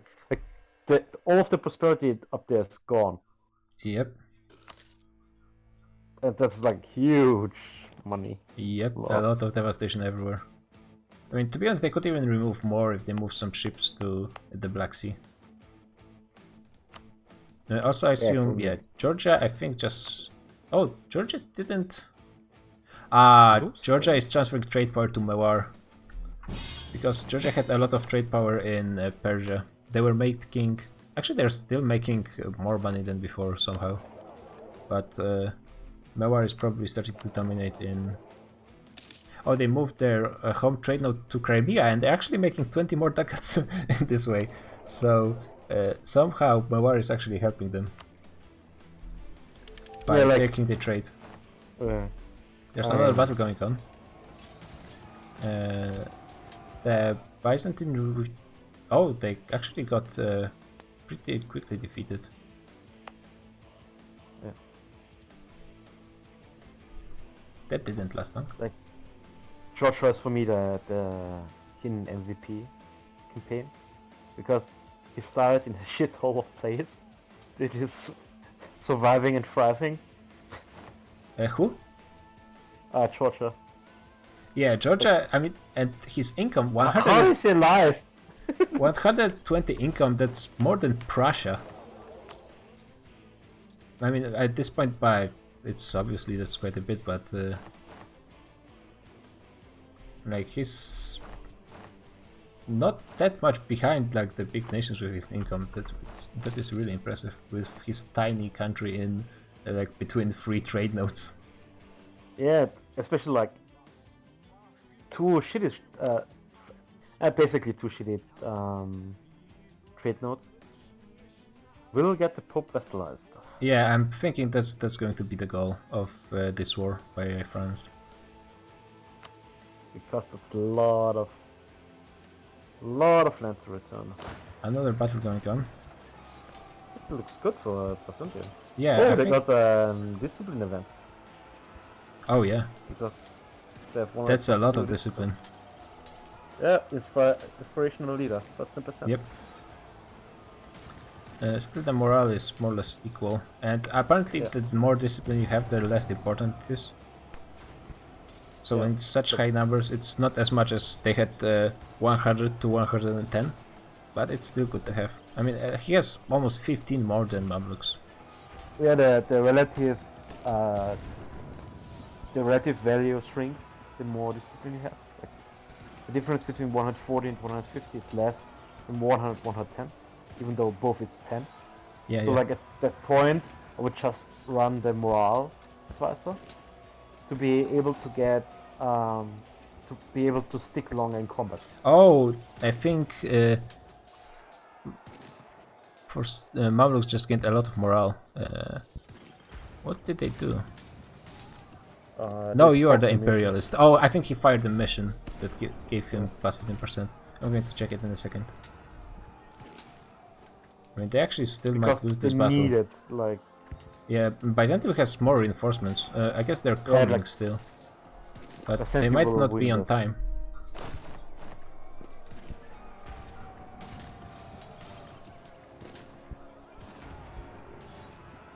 Can you hover over the infantry in Byzantium for a moment? In Plus the battle 10. interface. No. Oh, you Not mean like there, this? but yeah, there. Yeah, they have 77k reserve. Oh yeah, Green Marbles are actually super running out of infantry. But they have still more actually. And it's going to be close. Ah, nah, actually. No. Byzantium has it. Especially with rolls like this. Cannons in the front line. And that. And Mamluks are super out of manpower right now. UAR is super out of manpower. And Tesla decides Mamluks to- don't have any professionalism as well. Many- Actually, it's Byzantium that has the most manpower, despite being. You'd think they would have the least, because they have to carry this war just themselves. This has been a huge war. And he's trading really well. Yeah, but he's actually running into this problem that he cannot use his manpower troops anymore. He has like recruited 500k regiments. I mean, almost 100 of this is artillery, but still he only has 250k of actual troops in battle. Yeah. So like he's missing 100k. Has he? Does he have the national focus on military? Minor. Yeah, Because he's then, losing it from policy. oh, he has a 0. Yeah, he has a 0. Because like if he has like 10, Yeah, then you can just makes spend 10 or on 15 generals. a month. If you make like 10 or 15 mil per month, it's the golden age. Like every 2 years, I think you can slacken. Where's the thing from which the Mamluks are get? Oh, they lost it already. They lost it. Yeah, the bonus Interesting. 15. Yeah, but this time ASP, the Mamluks put war goal on Cyprus, so they're actually winning. Yeah, they're almost close to minus 80. Because, yeah, additionally they control like half of Byzantium in Europe. Yeah, but they have like And yeah, Byzantium won a battle versus them, but now they have to siege 5 forts. And 6. to all the The micro rebels to... took also a fort. Oh yeah, 6. And also they have to use all their micro to recover a bunch of provinces in Greece as well. Yeah, Katal's mic is... something is strange about this, I'm not sure what. Yeah, I don't know. Like it's the same setup as usual. I have no idea what's different. Yeah, it is... I can understand you at least, so that's something. I'm sorry about this. I can leave if you want. No, it's fine. But yeah, at like the very beginning, it was really like making a lot of white noise, so that was just terrible. Oh, it was because of auto sensibility. I don't know Okay, why it yeah, was on. yeah. Now it's way better. Yeah, but that's the problem for the only problem for Byzantium is that he's going to go bankrupt eventually. He should ask Malaya for money. But yeah, they're not 200. going to give him money because he's allied to France. So I don't think they're going to support him. I mean, he can try. Yeah, I mean, Malaya has money to spare. He could found and everyone. UAR is he recruiting actually cavalry mercs? Yeah, because they're a bit faster, I assume. So he's trying to run them around. Yeah, and actually it's kind of working because Byzantium didn't even. Yeah, this could turn on enhancement. Let me turn it off. Byzantium didn't like. They only started to reoccupy 1 fort for now. Actually, are they all level 2s? Okay, so now you have it. Most of those are level 2s.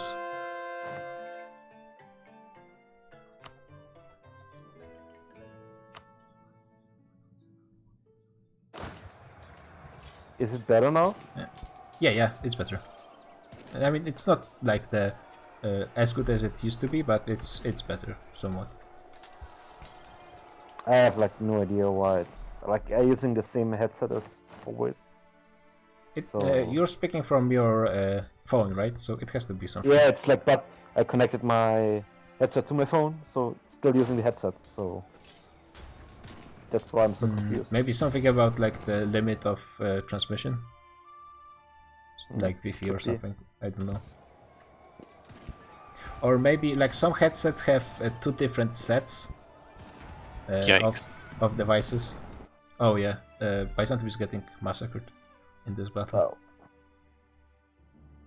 I'm not sure why they tried to push.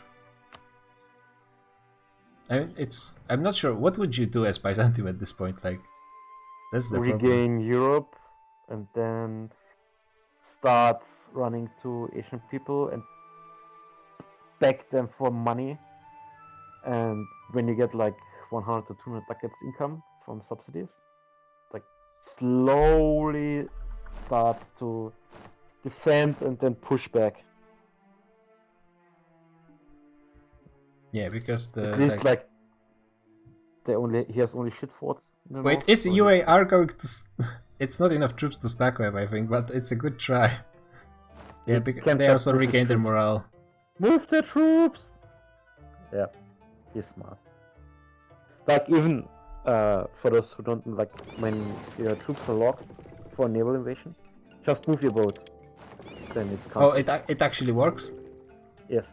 Oh god, that's so dumb. But you can't stop your troops anymore, so you just move your ships. And that Yeah, counts. it's not really an issue in this case. Yeah, I think Byzantium reinforced too late in this one. I mean, I'm not sure what he was doing in this province. He should focus on Antiochia first. Is he building yeah, he's building a fort. Everyone is asking Malaya for money, of course. Yeah, but the problem for Byzantium is he doesn't have enough troops to push. He doesn't have enough money to just defend himself. And even if he managed to do something, Africans can end the war whenever they want because they have enough war score. So yeah, he's kinda doomed. How long is the war going on already? 7 years. It's been a while. So like, if he's buddy with France, France can just invade UAR. No? Yeah, they do have a border there. Just And take they would be over, able like, to take all the... UAR does have level 6 forts that... which is really good, at least the 4 on the border. But they would still be able to take them before they even barge their forces from Asia Minor. Yeah. Not to mention that they cannot really fight both Byzantium and France at once, it's not possible for them. Yeah. If they actually committed, maybe they would be able to stop France if they had their army already on the border, maybe. Wait, there's 40k keep in mind, Prussians. Huh? What? What are the Prussians doing? Is I think Prussia he's AI? actually embracing his role as a... Oh, he is an AI. So he left. He might not have joined after the rehost. I'd start a war as friends. Get my Prussia vessel to support me. Yeah. Another battle. Byzantium is desperately trying to recruit as many troops as possible. That doesn't look good. Something. He has like 120k.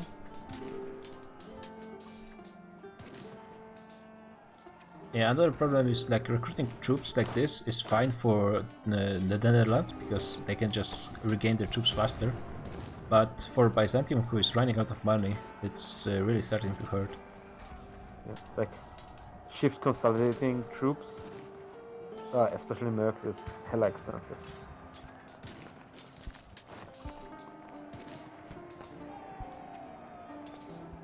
Yeah.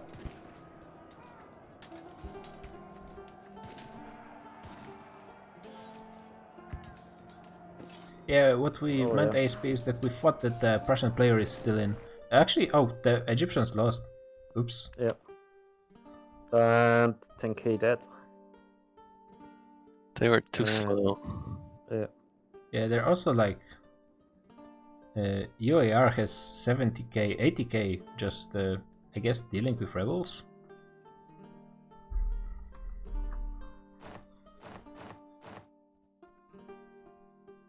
And yeah, Byzantium doesn't have the micro to spare get to the- actually reoccupy all the provinces. Wait, Rhineland is. AI. Oh, yeah, it's fighting France. Yeah, it's being invaded by both the Dutch and Netherlands. Yeah, it was like I saw the troops from Rhineland in. Yeah, they're Byzantium. I was like, wait, did Rhineland attack Byzantium? that would be a Chad move. I mean, Morocco is still surviving somehow, and he's expanding. That's he's staring straight Yeah. to Inca. Okay. Lord. And yeah, now Byzantium is going to retake Antioch. So this little maneuver cost the Africans like 15 war score. They are trying some other move. Oh, that's not going The to work. Pipping.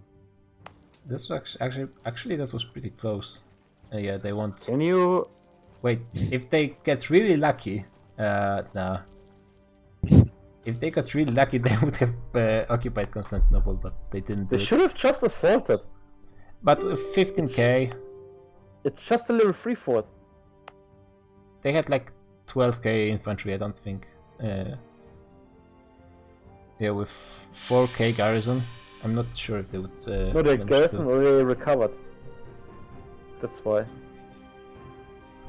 Either way, like, just build some more transports and then. Oh. I mean, at this point, You I getting, you see it getting stab hits? I think so. yeah, possibly. Check out the peace bill.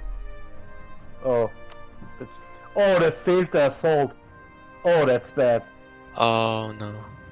Oh, yep. Oh, There's- rip. Oh no, they got it. Yeah, but like they Oh, have no and front yeah, line, they no accepted the morale. peace. Yeah. I mean that's not Ah. that much land, but that's like most of the border forts. And like now there's only one fort we need to care about. Yeah, they but I get mean, to be honest, access into it's Anatolia. not like Byzantium doesn't have the terrain to build more forts.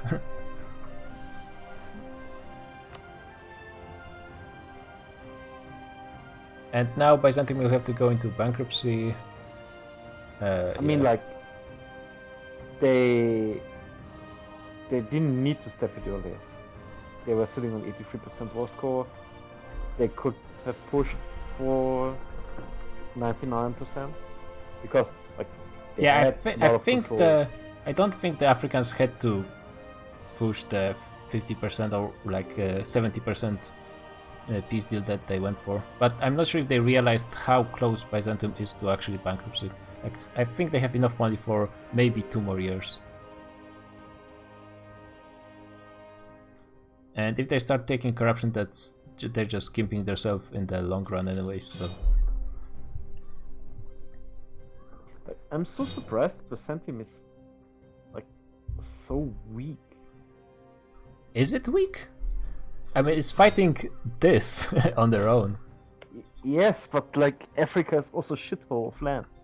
That's The only true. thing they got going for them is like decent ideas because of the new formables and like a little bit And of money. money. Yeah, they got. But- They have fallen behind France again, Yeah. but still, because France now controls a lot more trade. Oh, Morocco is going to die. No, my favorite AI. Against whom? No, Venice is just still dying.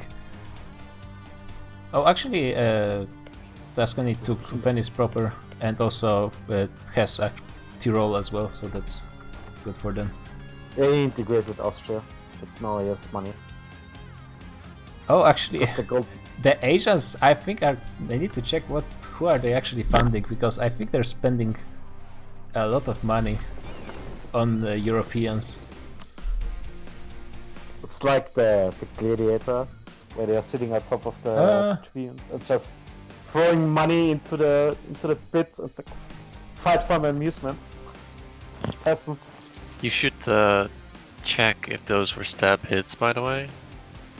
Because you're not allowed to stab hit for provinces they don't occupy. I mean, but Byzantium didn't have to accept it anyways. Because they're still at like +2. It was, But that's true, It was they- more than that hit. I think he was a 3-stab before. No, it Yeah. was two. Yeah, he denied 1.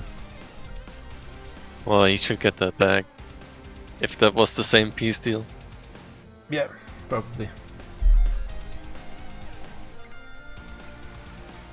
Because they gained like 3 provinces, maybe even 4 they didn't occupy. 5. I think they had Antioch. Nope, it got besieged. Yeah. Oh, it got besieged as well. Okay. Yeah, so, because like. so they Byzantium didn't moved the occupy king anything. back at the fort again. Yeah. They only had the island. Yeah, but they didn't take any of the actual stuff they occupied. Also, Byzantium. Build Yeah. boats, build galleys. You need them in X4. Otherwise, the same thing will happen again. Sitting at -40% because of ticking war score is super shit. Yeah. Then again, don't you go to -3 when you bankrupt? No, it's Or yeah, do you -3. lose 3? How is... You Yeah, lose you three. lose Okay. 3.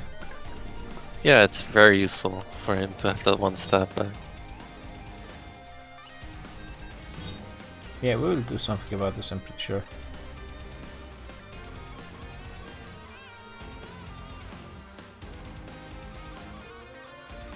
The Yeah, problem but is, like, yeah, it also depends if next time France actually goes and helps Byzantium, because this time well, France was still pretty busy fighting in Lithuania. It wasn't difficult, but they needed a lot of troops for that. And with actual French help, the Africans won't be able to push.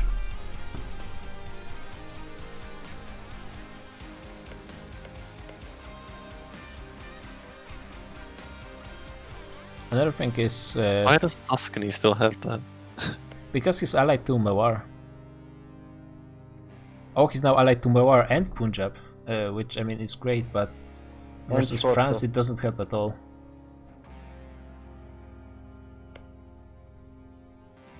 And Lithuania is now only allied to Georgia, so actually even Lithuania could be invaded by Punjab. Yeah. I will have to make sure if I think the- Lithuania can beat Punjab because of the infinite money they are getting from Neva. Malaya. I think 300k manpower. Oh, Punjab has. Yeah, I mean Punjab is making a lot of money, but his manpower is not that great. And his force He limit does is have also very low. like 180 more force limit. Oh, okay. Yeah, you can And- only get so many mercs. I think Punjab would still win them. Yeah, especially since it kind of depends who starts the war. There's no And- force anywhere. Yeah. Ah, classic. And if anyone, it actually looks like Punjab is already preparing for something. Don't tell anyone. Usually he keeps his troops in India, which makes sense obviously, because right now if Mewar or Nepal attacked him, they could just cut him off from his own heartlands. But Yeah. actually, I yeah, think it's fast enough. To actually get back Mewar cannot declare the war because Punjab has troops on his clay, so that's pretty smart. Is Punjab going to declare on Georgia or Georgia?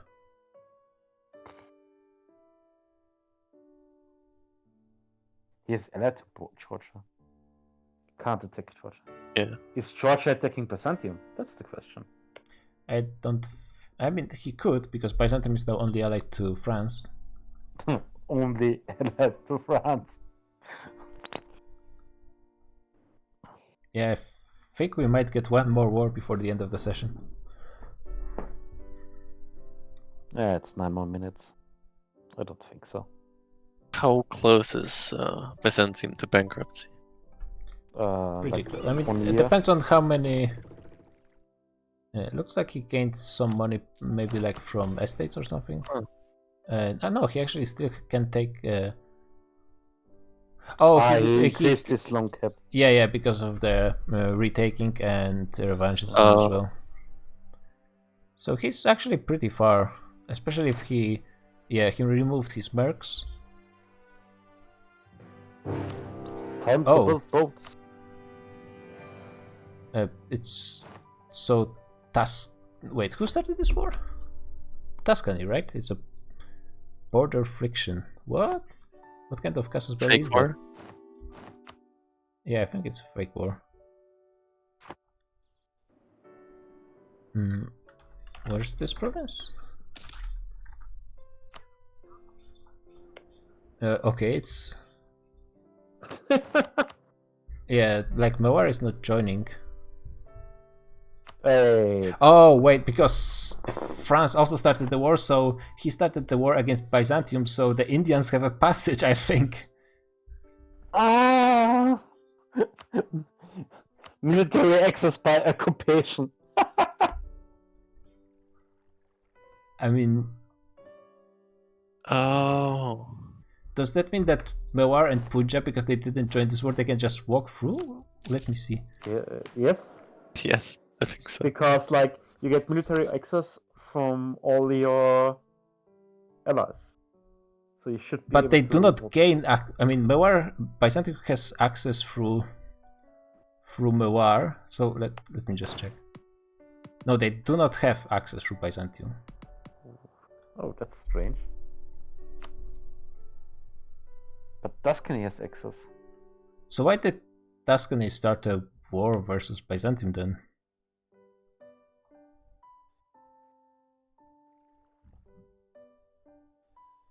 Eh?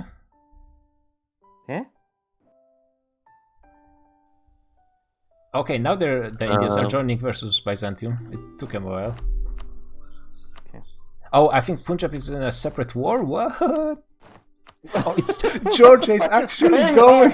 This is so Too cute. many wars. Whoa, Georgia is Georgian. actually going versus Byzantium. And what? It's showing what's going on. This is the same war. What?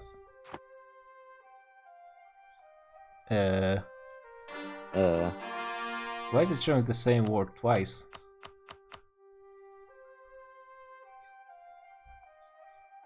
And why is it showing France as a junior partner of Byzantium in this?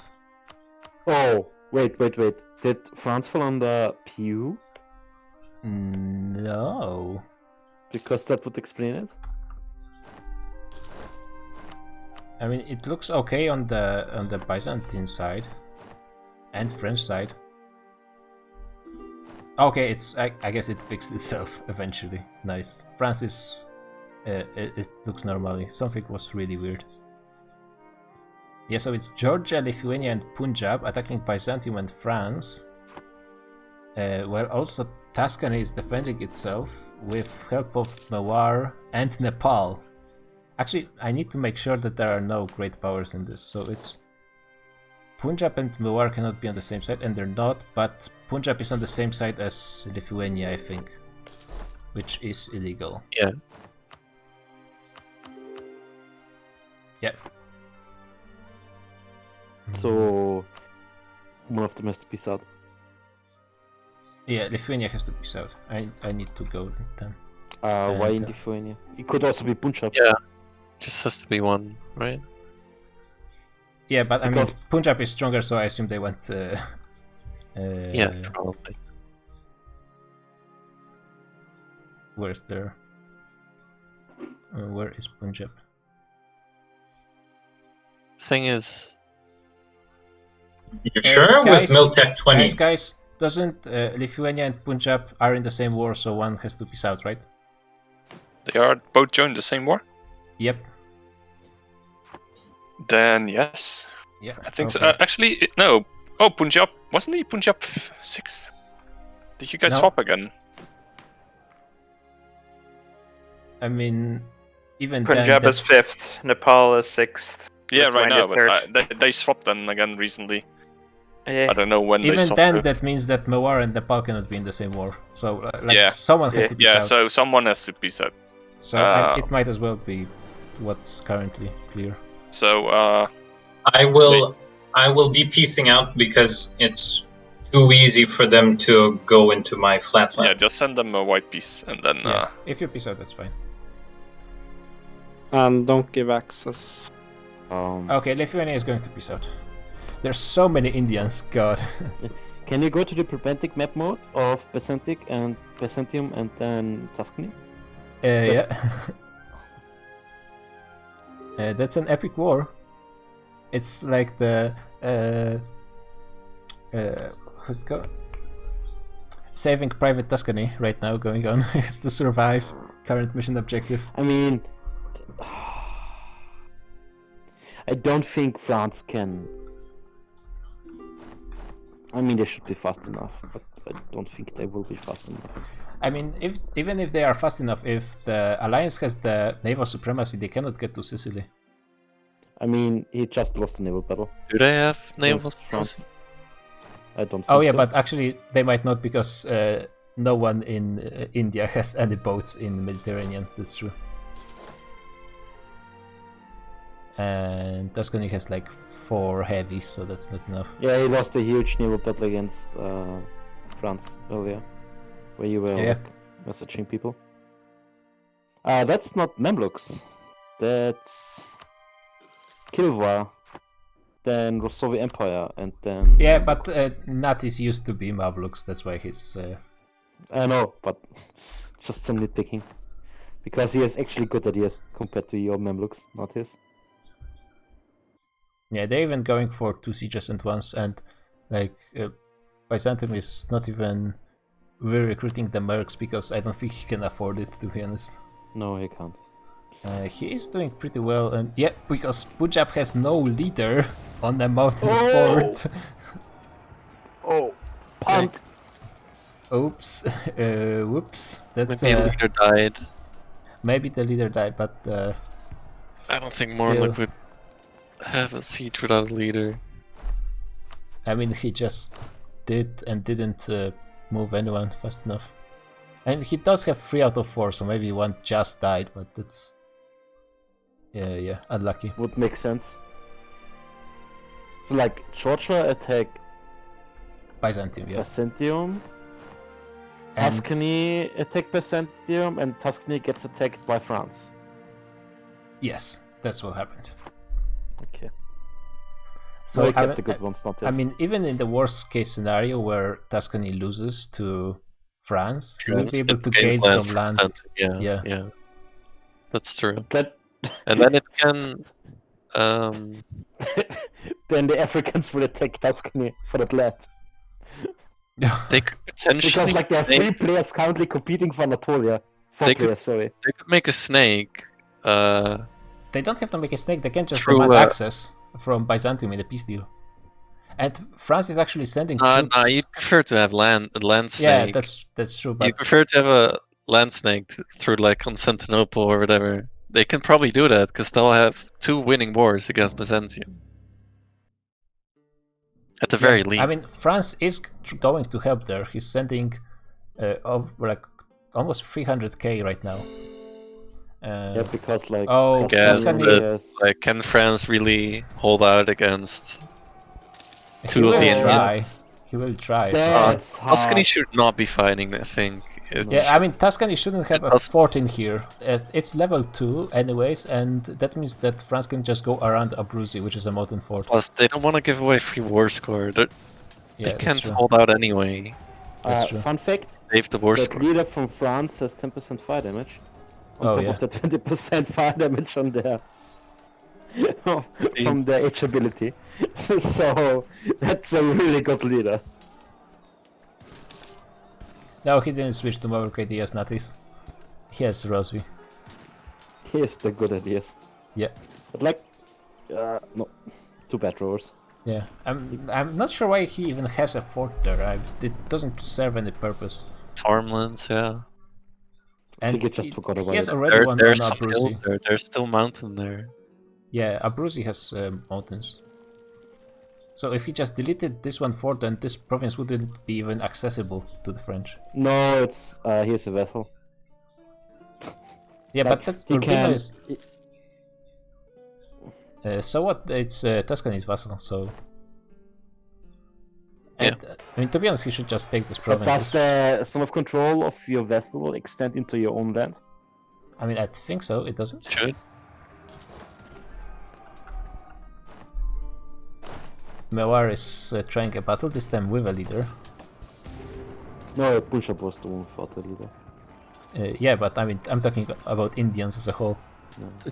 Did Mawar also get the discipline event, or does he just have really high discipline? I think he just really has really high discipline. That's just his Yeah, feel. he does. His morale is not Strict that great. ruler Though. and is sick. No, Shakti, sorry. I mean, Byzantium actually still has the, doesn't he? Yeah, inspirational Byzantium. leader. The problem is for Byzantium is he took 10 corruption, so I mean that's the first problem. But even like losing battles costs him a lot of money to repay the reinforcements. I mean, Punjab. Punjab is going into that, but it doesn't work that way. He's in a different war, so does. But he's still at war with Byzantium. Yeah, but he doesn't get added into this battle. The Punjab soldiers. He sent some in, I believe, Yeah, they are there. but they're not fighting, as far as I know. Are you why is sure? Nepal I mean, in they are at half. I think he is fighting. Low morale, yeah, you're right. I thought they didn't get added.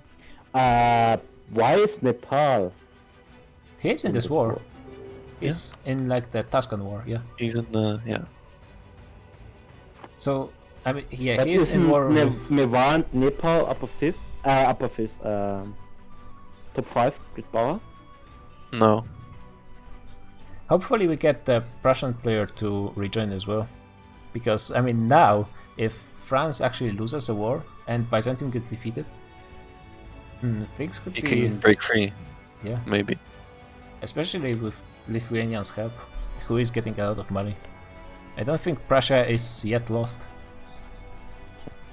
Guys, it was a pleasure. Yeah, And great session. yeah.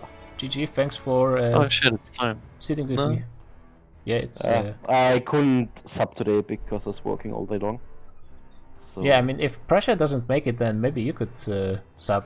I have next weekend off.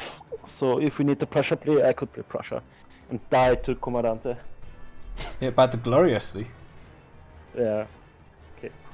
Okay, see ya. I will be actually Yeah. ending without like any talk because I mean there's not that many nations to talk about anyways. I think everyone knows what's going to be happening next session, which is a lot of wars right now. Yep. Basically all of Asia versus France and actually it's only France and Byzantium. Netherlands are not in this war at all. I mean, Friesland wasn't here this session, so there weren't any wars versus Mexico. Maya is still struggling to recover from his tech deficit. He is getting there though. Incas are thinking more of South America. Yeah, people are just not doing too much. Maldives are dead unfortunately, so you cannot join anymore on your favorite nation ASP. Yeah, but there might be even more wars going on because right now Far East Asia is just free, not doing anything, and they might just decide to invade like Punjab or Nepal. And as well, Lithuania and Netherlands are not doing anything in this war as well. So it's going to be interesting. Yeah. Very few players. That's true. That's true. I'll try to beat her from the start next week. Nice, thanks. It's always better to have someone around just to talk and not have to talk all the time. Yeah. Yourself.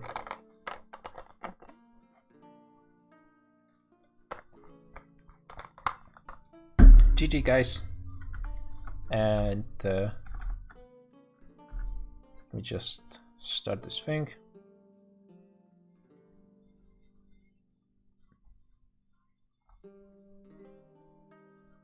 Yeah, see you all next week.